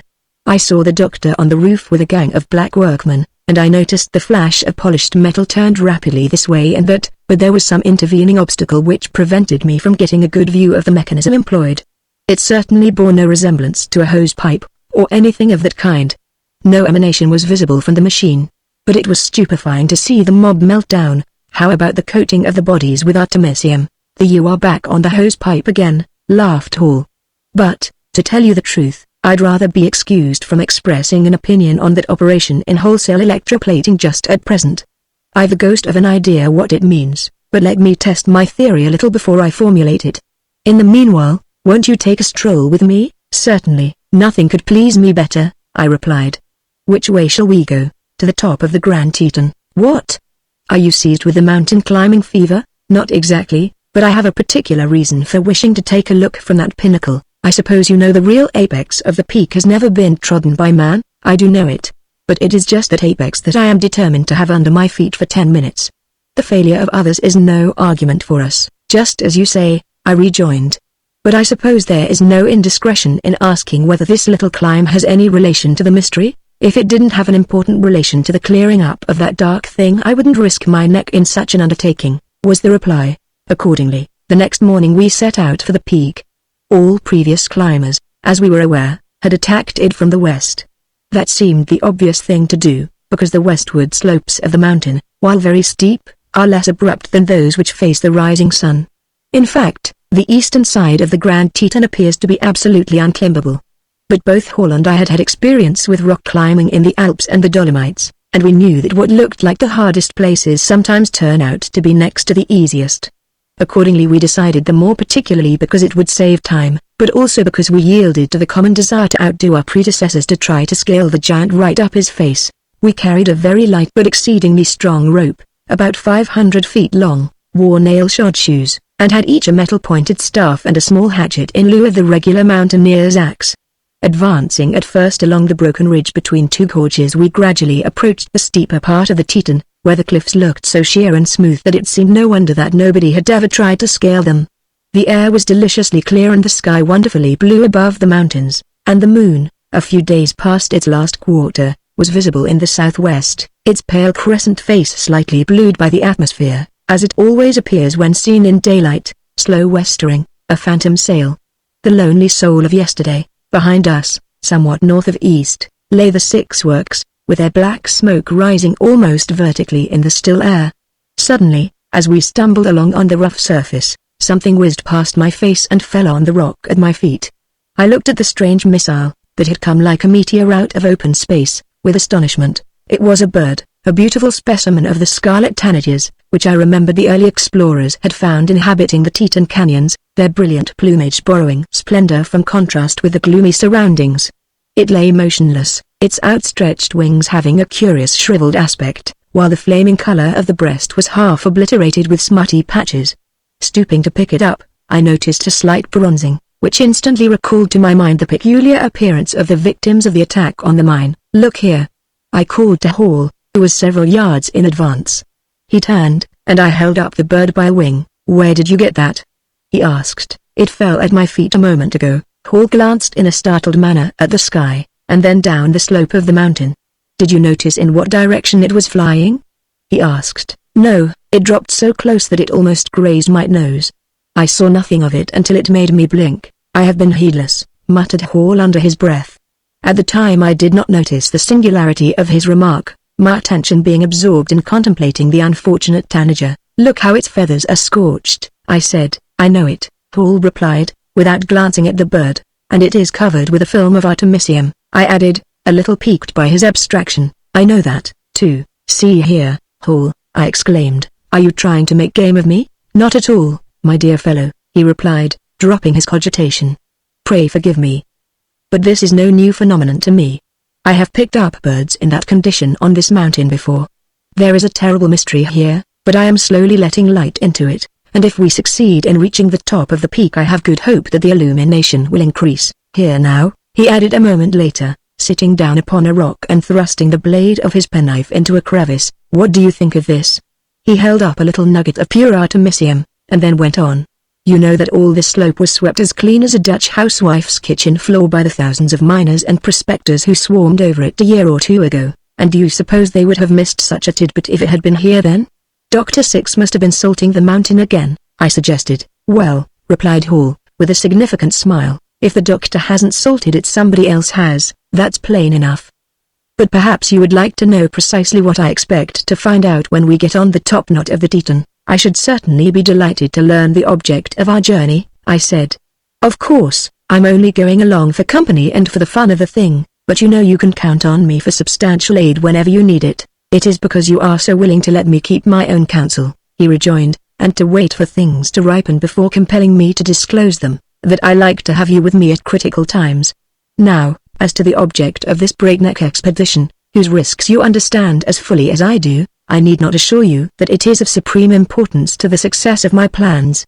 In a word, I hope to be able to look down into a part of Dr. Six's mill which, if I am not mistaken, no human eye except his and those of his most trustworthy helpers has ever been permitted to see. And if I see there what I fully expect to see, I shall have got a long step nearer to a great fortune." "Good," I cried. "Enough on, then. We are losing time." Chapter 10 The top of the Grand Teton. The climbing soon became difficult, until at length we were going up hand over hand, taking advantage of crevices and knobs which an inexperienced eye would have regarded as incapable of affording a grip for the fingers or a support for the toes. Presently we arrived at the foot of a stupendous precipice, which was absolutely insurmountable by any ordinary method of ascent. Parts of it overhung, and everywhere the face of the rock was too free from irregularities to afford any footing, except to a fly. "Now, to borrow the expression of old Bunyan, we are hard put to it," I remarked. "If you will go to the left I will take the right and see if there is any chance of getting up." "I don't believe we could find any place easier than this," Hall replied, "and so up we go where we are." "Have you a pair of wings concealed about you?" I asked, laughing at his folly. "Well, something nearly as good," he responded, unstrapping his knapsack. He produced a silken bag, which he unfolded on the rock. "A balloon!" I exclaimed. "But how are you going to inflate it?" For reply Hall showed me a receptacle which, he said, contained liquid hydrogen, and which was furnished with a device for retarding the volatilization of the liquid so that it could be carried with little loss. "You remember I have a small laboratory in the abandoned mine," he explained. where we used to manufacture liquid air for blasting. This balloon I made for our present purpose. It will just suffice to carry up our rope, and a small but practically unbreakable grapple of hardened gold. I calculate to send the grapple to the top of the precipice with the balloon. And when it has obtained a firm hold in the riven rock there we can ascend, sailor fashion. You see the rope has knots, and I know your muscles are as trustworthy in such work as my own. There was a slight breeze from the eastward, and the current of air slanting up the face of the peak assisted the balloon in mounting with its burden, and favored us by promptly swinging the little airship, with the grapple swaying beneath it, over the brow of the cliff into the atmospheric eddy above. As soon as we saw that the grapple was well over the edge we pulled upon the rope. The balloon instantly shot into view with the anchor dancing, but, under the influence of the wind, quickly returned to its former position behind the projecting brink. The grapple had failed to take hold. Try again must be our motto now, muttered Hall. We tried several times with the same result, although each time we slightly shifted our position. At last the grapple caught. Now, all together, cried my companion, and simultaneously we threw our weight upon the slender rope. The anchor apparently did not give an inch. Let me go first, said Hall, pushing me aside as I caught the first knot above my head. It's my device, and it's only fair that I should have the first try. In a minute he was many feet up the wall, climbing swiftly hand over hand, but occasionally stopping and twisting his leg around the rope while he took breath. It's easier than I expected, he called down, when he had ascended about 100 feet. Here and there the rock offers a little hold for the knees. I watched him, breathless with anxiety, and, as he got higher, my imagination pictured the little gold grapple, invisible above the brow of the precipice, with perhaps a single thin prong wedged into a crevice, and slowly ploughing its way towards the edge with each impulse of the climber, until but another pull was needed to set it flying. So vivid was my fancy that I tried to banish it by noticing that a certain knot in the rope remained just at the level of my eyes, where it had been from the start. Hall was now fully 200 feet above the ledge on which I stood, and was rapidly nearing the top of the precipice. In a minute more he would be safe. Suddenly he shouted, and, glancing up with a leap of the heart, I saw that he was falling. He kept his face to the rock, and came down feet foremost. It would be useless to attempt any description of my feelings. I would not go through that experience again for the price of a battleship. Yet it lasted less than a second. He had dropped not more than 10 feet when the fall was arrested. All right, he called, cheerily. No harm done. It was only a slip. But what a slip! If the balloon had not carried the anchor several yards back from the edge it would have had no opportunity to catch another hold as it shot forward. And how could we know that the second hold would prove more secure than the first? Hall did not hesitate, however, for one instant. Up he went again. But, in fact, his best chance was in going up, for he was within 4 yards of the top when the mishap occurred. With a sigh of relief I saw him at last throw his arm over the verge and then wriggle his body upon the ledge. A few seconds later he was lying on his stomach, with his face over the edge, looking down at me. Come on, he shouted. It's all right. When I had pulled myself over the brink at his side I grasped his hand and pressed it without a word. We understood one another. It was pretty close to a miracle, he remarked at last. Look at this. The rock over which the grapple had slipped was deeply scored by the unyielding point of the metal, and exactly at the verge of the precipice the prong had wedged itself into a narrow crack, so firmly that we had to chip away the stone in order to release it. If it had slipped a single inch further before taking hold it would have been all over with my friend. Such experiences shake the strongest nerves, and we sat on the shelf we had attained for fully a quarter of an hour before we ventured to attack the next precipice which hung beetling directly above us. It was not as lofty as the one we had just ascended, but it impended to such a degree that we saw we should have to climb our rope while it swung free in the air. Luckily we had little difficulty in getting a grip for the prongs, and we took every precaution to test the security of the anchorage, not only putting our combined weight repeatedly upon the rope, but flipping and jerking it with all our strength. The grapple resisted every effort to dislodge it, and finally I started up, insisting on my turn as leader. The height I had to ascend did not exceed 100 feet, but that is a very great distance to climb on a swinging rope, without a wall within reach to assist by its friction and occasional friendly projections. In a little while my movements, together with the effect of the slight wind, had imparted a most distressing oscillation to the rope. This sometimes carried me with a nerve-shaking bang against a prominent point of the precipice, where I would dislodge loose fragments that kept Hall dodging for his life, and then I would swing out, apparently beyond the brow of the cliff below, so that, as I involuntarily glanced downward, I seemed to be hanging in free space, while the steep mountainside, looking 10 times steeper than it really was, resembled the vertical wall of an absolutely bottomless abyss, as if I were suspended over the edge of the world. I avoided thinking of what the grapple might be about, and in my haste to get through with the awful experience I worked myself fairly out of breath, so that, when at last I reached the rounded brow of the cliff, I had to stop and cling there for fully a minute before I could summon strength enough to lift myself over it. When I was assured that the grapple was still securely fastened, I signaled to Hall, and he soon stood at my side, exclaiming, as he wiped the perspiration from his face, "I think I'll try wings next time." But our difficulties had only begun. As we had foreseen, it was a case of Alp above Alp, to the very limit of human strength and patience. However, it would have been impossible to go back. In order to descend the 2 precipices we had surmounted, it would have been necessary to leave our lifelines clinging to the rocks, and we had not rope enough to do that. If we could not reach the top, we were lost. Having refreshed ourselves with a bite to eat and a little stimulant, we resumed the climb. After several hours of the most exhausting work I have ever performed, we pulled our weary limbs upon the narrow ridge, but a few square yards in area, which constitutes the apex of the Grand Teton. A little below, on the opposite side of a steep walled gap which divides the top of the mountain into 2 parts, we saw the singular enclosure of stones which the early white explorers found there, and which they ascribed to the Indians, although nobody has ever known who built it or what purpose it served. The view was, of course, superb, but while I was admiring it in all its wonderful extent and variety, Hall, who had immediately pulled out his binocular, was busy inspecting the 6 works, the top of whose great tufted smoke column was thousands of feet beneath our level. Jackson's Lake, Jenny's Lake, Lee's Lake, and several lakelets glittered in the sunlight amid the pale grays and greens of Jackson's Hole, while many a bending reach of the Snake River shone amid the wastes of sagebrush and rock. "There!" suddenly exclaimed Hall, "I thought I should find it." "What?" "Take a look through my glass at the roof of Six's mill. Look just in the center." "Why, it's open in the middle," I cried as soon as I had put the glass to my eyes.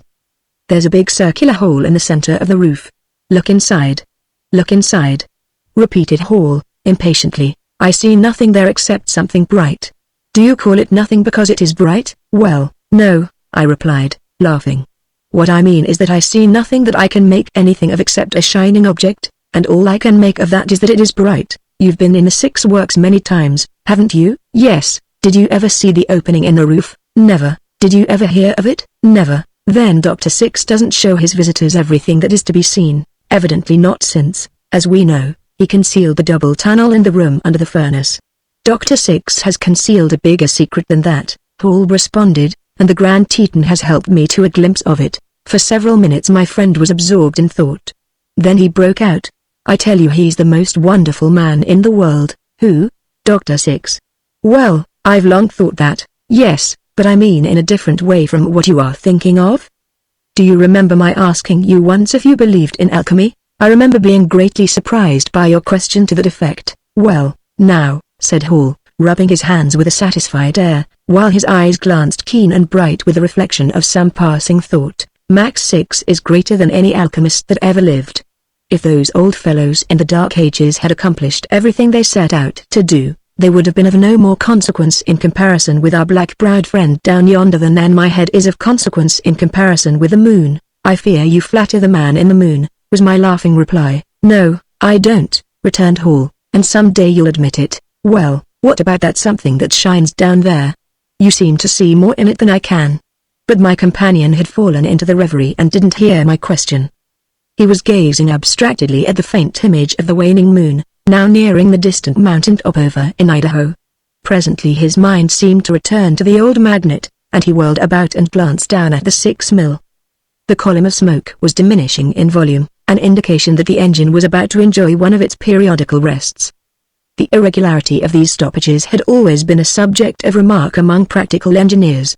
The hours of labor were exceedingly erratic, but the engine had never been known to work at night, except on one occasion, and then only for a few minutes, when it was suddenly stopped on account of a fire. Just as Hall resumed his inspection, 2 huge quarter spheres, which had been resting wide apart on the roof, moved towards one another until their arched sections met over the circular aperture which they covered like the dome of an observatory. "I expected it," Hall remarked. "But come, it is mid-afternoon, and we shall need all of our time to get safely down before the light fades. As I have already explained, it would not have been possible for us to return the way we came.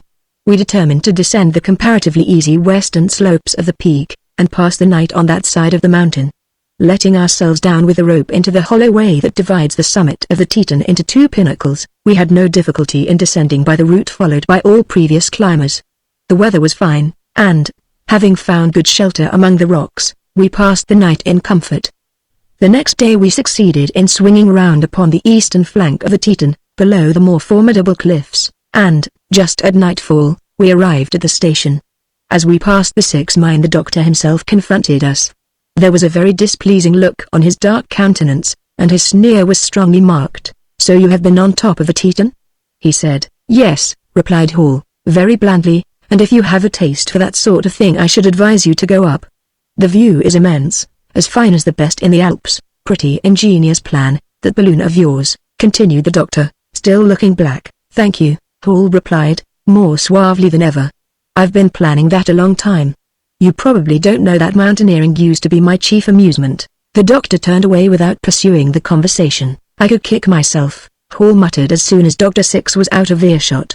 "If my absurd wish to outdo others had not blinded me, I should have known that he would see us going up this side of the peak, particularly with the balloon to give us away. However, what's done can't be undone. He may not really suspect the truth, and if he does he can't help himself, even though he is the richest man in the world." Chapter 11 Strange Fate of a Kite. "Are you ready for another tramp?" was Andrew Hall's greeting when we met early on the morning following our return from the peak. "Certainly I am."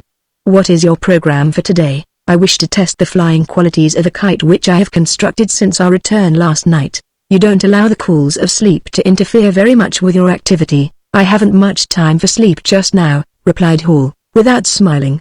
"The kite test will carry us up the flanks of the Teton, but I am not going to try for the top this time. If you will come along I'll ask you to help me by carrying and operating a light transit. I shall carry another myself. I am desirous to get the elevation that the kite attains and certain other data that will be of use to me. We will make a detour towards the south, for I don't want old Six's suspicions to be prodded any more." "What interest can he have in your kite flying?" "The same interest that a burglar has in the wrap of a policeman's nightstick." "Then your experiment today has some connection with the solution of the great mystery?" "My dear fellow," said Hall, laying his hand on my shoulder, "until I see the end of that mystery I shall think of nothing else." In a few hours we were clambering over the broken rocks on the southeastern flank of the Teton at an elevation of about 3,000 feet above the level of Jackson's Hole. Finally Hall paused and began to put his kite together. It was a small box-shaped affair, very light in construction, with paper sides. "In order to diminish the chances of Dr. Six noticing what we are about," he said, as he worked away, "I have covered the kite with sky blue paper. This, together with distance, will probably ensure us against his notice." In a few minutes the kite was ready. Having ascertained the direction of the wind with much attention, he stationed me with my transit on a commanding rock, and sought another post for himself at a distance of 200 yards, which he carefully measured with a gold tape. My instructions were to keep the telescope on the kite as soon as it had attained a considerable height, and to note the angle of elevation and the horizontal angle with the baseline joining our points of observation. "Be particularly careful," was Hall's injunction, "and if anything happens to the kite by all means note the angles at that instant." As soon as we had fixed our stations Hall began to pay out the string, and the kite rose very swiftly. As it sped away into the blue it was soon practically invisible to the naked eye, although the telescope of the transit enabled me to follow it with ease. Glancing across now and then at my companion, I noticed that he was having considerable difficulty in, at the same time, managing the kite and manipulating his transit.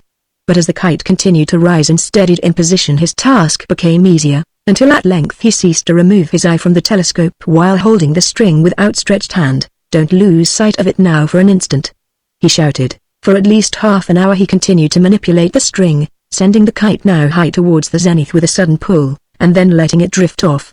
It seemed at last to become almost a fixed point.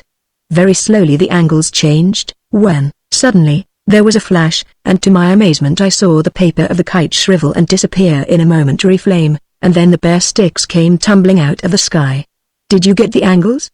yelled Hall, excitedly. "Yes, the telescope is yet pointed on the spot where the kite disappeared." "Read them off," he called, "and then get your angle with the 6 works." "All right," I replied, doing as he had requested, and noticing at the same time that he was in the act of putting his watch in his pocket.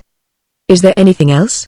I asked. "No, that will do, thank you." Hall came running over, his face beaming, and with the air of a man who has just hooked a particularly cunning old trout. "Ah!"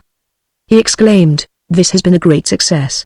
I could almost dispense with the calculation, but it is best to be sure. What are you about, anyhow?" I asked, "and what was it that happened to the kite?" "Don't interrupt me just now, please," was the only reply I received. Thereupon my friend sat down on a rock, pulled out a pad of paper, noted the angles which I had read on the transit, and fell to figuring with feverish haste. In the course of his work he consulted a pocket almanac, then glanced up at the sky, muttered approvingly, and finally leapt to his feet with a half-suppressed hurrah. If I had not known him so well I should have thought that he had gone daft. "Will you kindly tell me," I asked, "how you managed to set the kite afire?" Hall laughed heartily. "You thought it was a trick, did you?" said he. "Well, it was no trick, but a very beautiful demonstration. You surely haven't forgotten the scarlet tanager that gave you such a surprise the day before yesterday?" "Do you mean," I exclaimed, startled at the suggestion, "that the fate of the bird had any connection with the accident to your kite?" "Accident isn't precisely the right word," replied Hall. "The two things are as intimately related as own brothers. If you should care to hunt up the kite sticks, you would find that they, too, are now Artemisium-plated." "This is getting too deep for me," was all that I could say. "I am not absolutely confident that I have touched bottom myself," said Hall.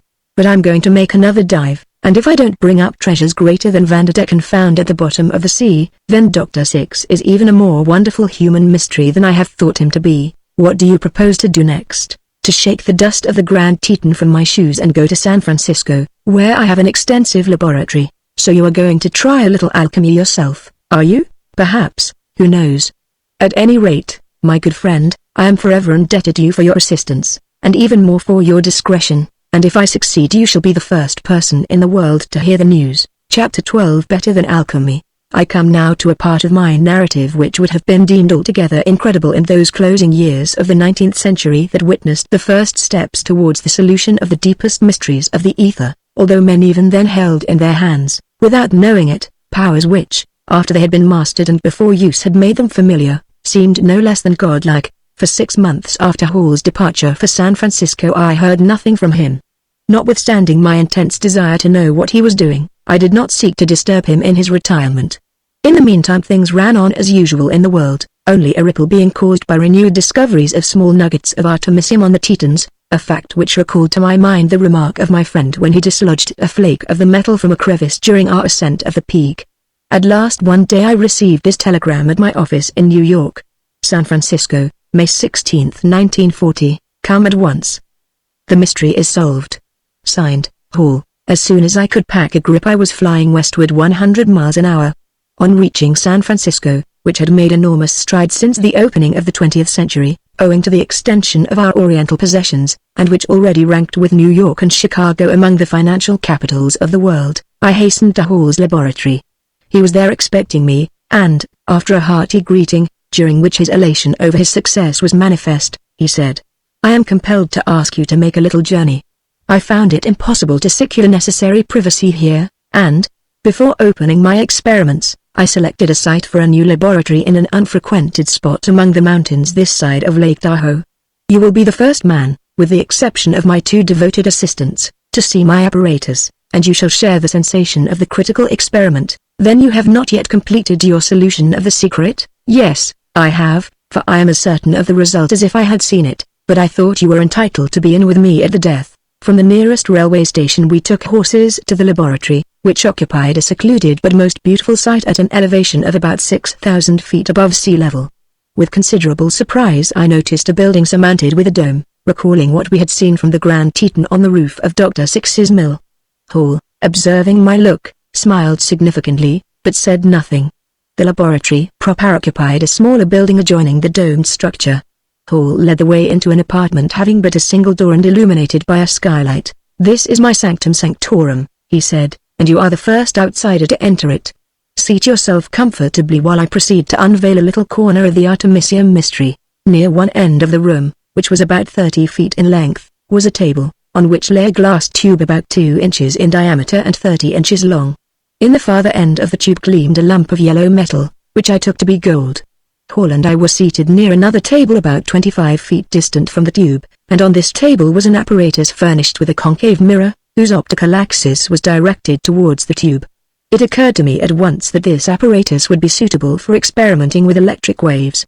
Wires ran from it to the floor, and in the cellar beneath was audible the beating of an engine. My companion made an adjustment or two, and then remarked, "Now, keep your eyes on the lump of gold in the farther end of the tube yonder. The tube is exhausted of air, and I am about to concentrate upon the golden intense electric influence, which will have the effect of making it a kind of cathode pole. I only use this term for the sake of illustration. You will recall that as long ago as the days of Crookes it was known that a cathode in an exhausted tube would project particles, or atoms, of its substance away in straight lines. Now watch." I fixed my attention upon the gold, and presently saw it enveloped in a most beautiful violet light. This grew more intense, until, at times, it was blinding, while, at the same moment, the interior of the tube seemed to have become charged with a luminous vapor of a delicate pinkish hue. "Watch. Watch," said Hall. "Look at the nearer end of the tube. Why, it is becoming coated with gold," I exclaimed. He smiled, but made no reply. Still the strange process continued. The pink vapor became so dense that the lump of gold was no longer visible, although the eye of violet light glared piercingly through the colored fog. Every second the deposit of metal, shining like a mirror, increased, until suddenly there came a curious whistling sound. Hall, who had been adjusting the mirror, jerked away his hand and gave it a flip, as if hot water had spattered it, and then the light in the tube quickly died away, the vapor escaped, filling the room with a peculiar stimulating odor, and I perceived that the end of the glass tube had been melted through, and the molten gold was slowly dripping from it. "I carried it a little too far," said Hall, ruefully rubbing the back of his hand. "And when the glass gave way under the atomic bombardment a few atoms of gold visited my bones. But there is no harm done. You observed that the instant the air reached the cathode, as I for convenience call the electrified mass of gold, the action ceased. But your anode, to continue your simile," I said, "is constantly exposed to the air." "True," he replied, "but in the first place, of course, this is not really an anode, just as the other is not actually a cathode. As science advances we are compelled, for a time, to use old terms in a new sense until a fresh nomenclature can be invented. But we are now dealing with a form of electric action more subtle in its effects than any at present described in the textbooks and the transactions of learned societies. I have not yet even attempted to work out the theory of it. I am only concerned with its facts, but wonderful as the exhibition you have given is, I do not see," I said, "how it concerns Dr. Six and his Artemisium." "Listen," replied Hall, settling back in his chair after disconnecting his apparatus. "You no doubt have been told how one night the Six engine was heard working for a few minutes, the first and only night work it was ever known to have done, and how, hardly had it started up when a fire broke out in the mill, and the engine was instantly stopped. Now there is a very remarkable story connected with that, and it will show you how I got my first clue to the mystery, although it was rather a mere suspicion than a clue, for at first I could make nothing out of it. The alleged fire occurred about a fortnight after our discovery of the double tunnel. My mind was then full of suspicions concerning Six, because I thought that a man who would fool people with one hand was not likely to deal fairly with the other. It was a glorious night, with a full moon, whose face was so clear in the limpid air that, having found a snug place at the foot of a yellow pine tree, where the ground was carpeted with odoriferous needles, I lay on my back and renewed my early acquaintance with the romantically named mountains and seas of the lunar globe. With my binocular I could trace those long white streaks which radiate from the crater ring, called Tycho, and run hundreds of miles in all directions over the moon.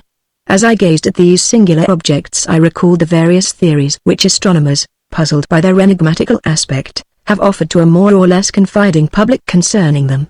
In the midst of my meditation and moon-gazing I was startled by hearing the engine in the Six works suddenly begin to run. Immediately a queer light, shaped like the beam of a ship's searchlight, but reddish in color, rose high in the moonlit heavens above the mill. It did not last more than a minute or two, for almost instantly the engine was stopped, and with its stoppage the light faded and soon disappeared. The next day Dr. Six gave it out that on starting up his engine in the night something had caught fire, which compelled him immediately to shut down again.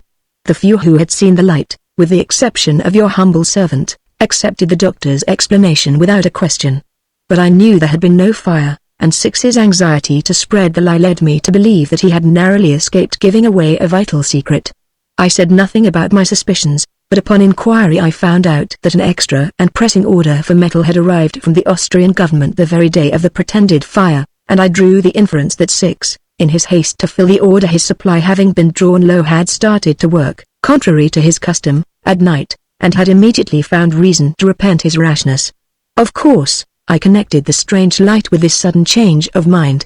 My suspicion having been thus stimulated, and having been directed in a certain way, I began, from that moment, to notice closely the hours during which the engine labored. At night it was always quiet, except on that one brief occasion. Sometimes it began early in the morning and stopped about noon. At other times the work was done entirely in the afternoon, beginning sometimes as late as 3 or 4 o'clock, and ceasing invariably at sundown. Then again it would start at sunrise and continue the whole day through.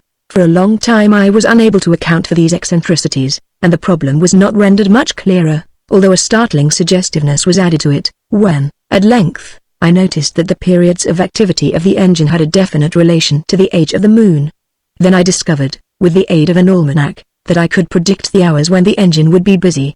At the time of new moon it worked all day, at full moon, it was idle, between full moon and last quarter, it labored in the forenoon, the length of its working hours increasing as the quarter was approached. Between last quarter and new moon, the hours of work lengthened, until, as I have said, at new moon they lasted all day. Between new moon and first quarter, work began later and later in the forenoon as the quarter was approached, and between first quarter and full moon the laboring hours rapidly shortened, being confined to the latter part of the afternoon, until at full moon complete silence reigned in the mill. Well, I broke in, greatly astonished by Hall's singular recital. You must have thought Dr. Six was a cross between an alchemist and an astrologer. Note this, said Hall, disregarding my interruption. The hours when the engine worked were invariably the hours during which the moon was above the horizon. What did you infer from that? Of course, I inferred that the moon was directly concerned in the mystery, but how?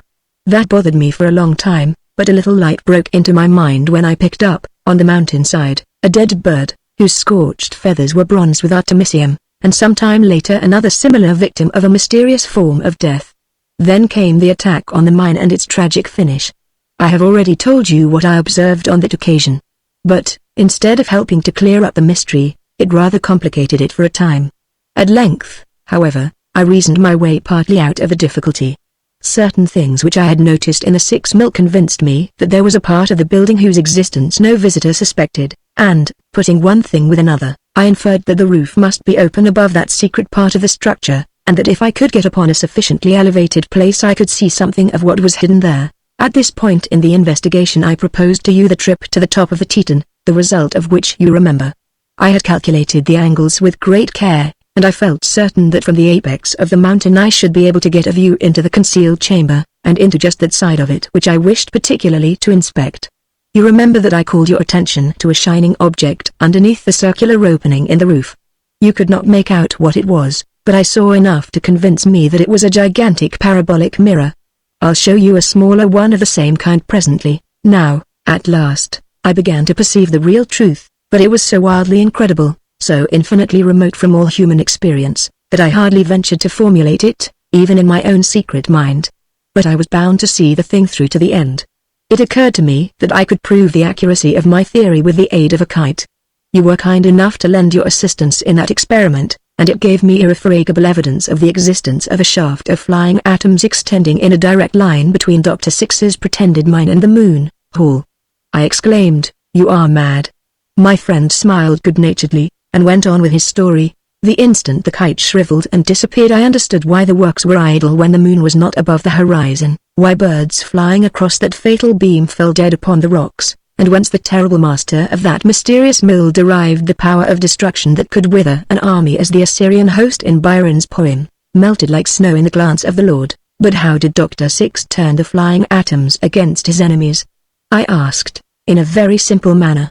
He had a mirror mounted so that it could be turned in any direction, and would shunt the stream of metallic atoms, heated by their friction with the air, towards any desired point. When the attack came he raised this machine above the level of the roof and swept the mob to a lustrous, if expensive, death, and the light at night, was the shining of the heated atoms, not luminous enough to be visible in broad day, for which reason the engine never worked at night, and the stream of volatilized artemisium was never set flowing at full moon, when the lunar globe is above the horizon only during the hours of darkness. I see, I said, whence came the nuggets on the mountain. Some of the atoms, owing to the resistance of the air, fell short and settled in the form of impalpable dust until the winds and rains collected and compacted them in the cracks and crevices of the rocks. That was it, of course, and now, I added, my amazement at the success of Hall's experiments and the accuracy of his deductions increasing every moment. Do you say that you have also discovered the means employed by Dr. Six to obtain artemisium from the moon? Not only that, replied my friend, but within the next few minutes I shall have the pleasure of presenting to you a button of moon metal, fresh from the veins of Artemis herself. Chapter 13 The Looting of the Moon. I shall spare the reader a recital of the tireless efforts, continuing through many almost sleepless weeks, whereby Andrew Hall obtained his clue to Dr. Six's method. It was manifest from the beginning that the agent concerned must be some form of etheric, or so-called electric, energy, but how to set it in operation was the problem. Finally he hit upon the apparatus for his initial experiments which I have already described, recurring to what had been done more than half a century ago by Hertz, when he concentrated electric waves upon a focal point by means of a concave mirror, said Hall. I saw that the key I wanted lay in an extension of these experiments. At last I found that I could transform the energy of an engine into undulations of the ether, which, when they had been concentrated upon a metallic object, like a chunk of gold, imparted to it an intense charge of an apparently electric nature. Upon thus charging a metallic body enclosed in a vacuum, I observed that the energy imparted to it possessed the remarkable power of disrupting its atoms and projecting them off in straight lines, very much as occurs with a cathode in a Crookes's tube. But and this was of supreme importance, I found that the line of projection was directly towards the apparatus from which the impulse producing the charge had come. In other words, I could produce two poles between which a marvelous interaction occurred. My transformer, with its concentrating mirror, acted as one pole, from which energy was transferred to the other pole, and that other pole immediately flung off atoms of its own substance in the direction of the transformer. But these atoms were stopped by the glass wall of the vacuum tube, and when I tried the experiment with the metal removed from the vacuum, and surrounded with air, it failed utterly. This at first completely discouraged me, until I suddenly remembered that the moon is in a vacuum, the great vacuum of interplanetary space, and that it possesses no perceptible atmosphere of its own. At this a great light broke around me, and I shouted Eureka! Without hesitation I constructed a transformer of great power, furnished with a large parabolic mirror to transmit the waves in parallel lines, erected the machinery and buildings here, and when all was ready for the final experiment I telegraphed for you. Prepared by these explanations I was all on fire to see the thing tried. Hall was no less eager, and, calling in his two faithful assistants to make the final adjustments, he led the way into what he facetiously named the lunar chamber. If we fail, he remarked with a smile that had an element of worriment in it, it will become the lunatic chamber, but no danger of that. You observe this polished silver knob, supported by a metallic rod curved over at the top like a crane. That constitutes the pole from which I propose to transmit the energy to the moon, and upon which I expect the storm of atoms to be centered by reflection from the mirror at whose focus it is placed. One moment, I said. Am I to understand that you think that the moon is a solid mass of artemisium, and that no matter where your radiant force strikes it a cathodic pole will be formed from which atoms will be projected to the earth? No, said Hall. I must carefully choose the point on the lunar surface where to operate. But that will present no difficulty. I made up my mind as soon as I had penetrated Six's secret that he obtained the metal from those mystic white streaks which radiate from Tycho, and which have puzzled the astronomers ever since the invention of telescopes. I now believe those streaks to be composed of immense veins of the metal that Six has most appropriately named artemisium, which you, of course, recognize as being derived from the name of the Greek goddess of the moon, Artemis, whom the Romans called Diana. But now to work. It was less than a day past the time of new moon, and the Earth's satellite was too near the sun to be visible in broad daylight. Accordingly, the mirror had to be directed by means of knowledge of the moon's place in the sky. Driven by accurate clockwork, it could be depended upon to retain the proper direction when once set. With breathless interest I watched the proceedings of my friend and his assistants. The strain upon the nerves of all of us was such as could not have been borne for many hours at a stretch. When everything had been adjusted to his satisfaction, Hall stepped back, not without betraying his excitement in flushed cheeks and flashing eyes, and pressed a lever. The powerful engine underneath the floor instantly responded. The experiment was begun. I have set it upon a point about 100 miles north of Tycho, where the Yerkes photographs show a great abundance of the white substance, said Hall. Then we waited. A minute elapsed. A bird, fluttering in the opening above, for a second or two, wrenched our strained nerves. Hall's face turned pale. They had better keep away from here, he whispered, with a ghastly smile, 2 minutes. I could hear the beating of my heart. The engine shook the floor. 3 minutes. Hall's face was wet with perspiration. The bird blundered in and startled us again. 4 minutes. We were like statues, with all eyes fixed on the polished ball of silver, which shone in the brilliant light concentrated upon it by the mirror. 5 minutes. The shining ball had become a confused blue, and I violently winked to clear my vision. At last. Thank God. Look. There it is. It was Hall who spoke, trembling like an aspen. The silver knob had changed color. What seemed a miniature rainbow surrounded it, with concentric circles of blinding brilliance. Then something dropped flashing into an earthen dish set beneath the ball. Another glittering drop followed, and, at a shorter interval, another. Almost before a word could be uttered, the drops had coalesced and become a tiny stream, which, as it fell, twisted itself into a bright spiral, gleaming with 100 shifting hues, and forming on the bottom of the dish a glowing, interlacing maze of viscid rings and circlets, which turned and twined about and over one another, until they had blended and settled into a button-shaped mass of hot metallic jelly. Hall snatched the dish away, and placed another in its stead. "This will be about right for a watch charm when it cools," he said, with a return of his customary self-command. "I promised you the first specimen. I'll catch another for myself." "But can it be possible that we are not dreaming?" I exclaimed. "Do you really believe that this comes from the moon, just as surely as rain comes from the clouds?" cried Hall, with all his old impatience. "Haven't I just showed you the whole process? Then I congratulate you. You will be as rich as Dr. Six, perhaps," was the unperturbed reply, "but not until I have enlarged my apparatus. At present I shall hardly do more than supply mementos to my friends. But since the principle is established, the rest is mere detail." 6 weeks later the financial centers of the earth were shaken by the news that a new supply of artemisium was being marketed from a mill which had been secretly opened in the Sierras of California. For a time there was almost a panic. If Hall had chosen to do so, he might have precipitated serious trouble.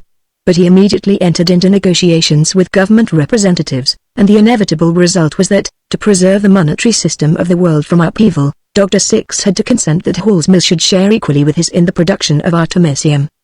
During the negotiations the doctor paid a visit to Hall's establishment. The meeting between them was most dramatic.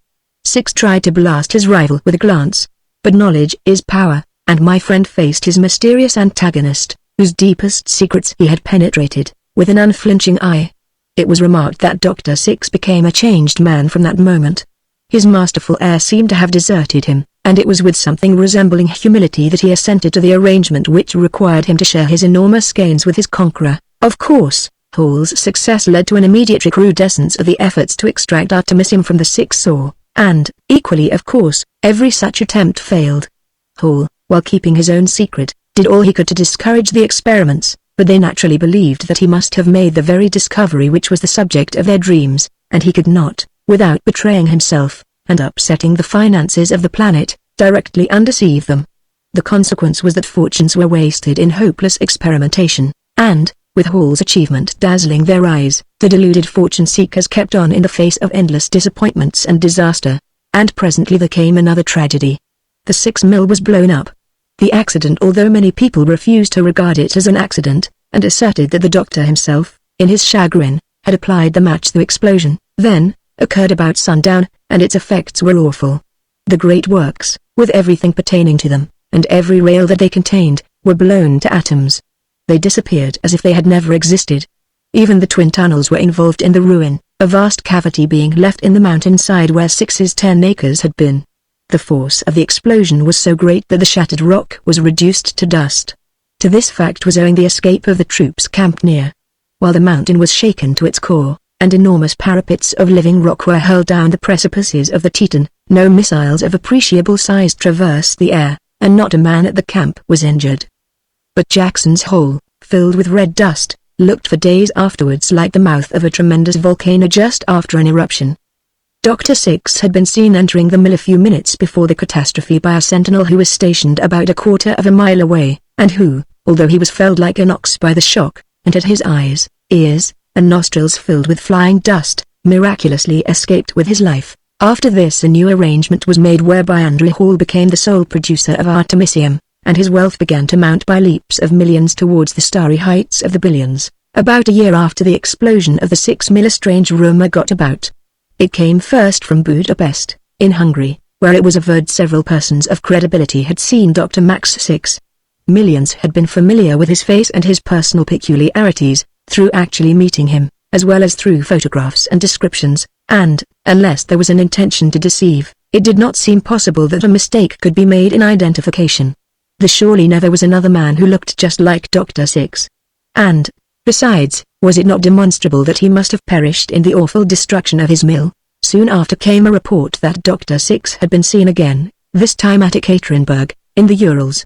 Next he was said to have paid a visit to Batang, in the mountainous district of southwestern China, and finally, according to rumor, he was seen in Sicily, at Nicolossi, among the volcanic pimples on the southern slope of Mount Etna. Next followed something of more curious and even startling interest. A chemist at Budapest, where the first rumors of Six's reappearance had placed the mysterious doctor, announced that he could produce artemisium, and proved it, although he kept his process secret.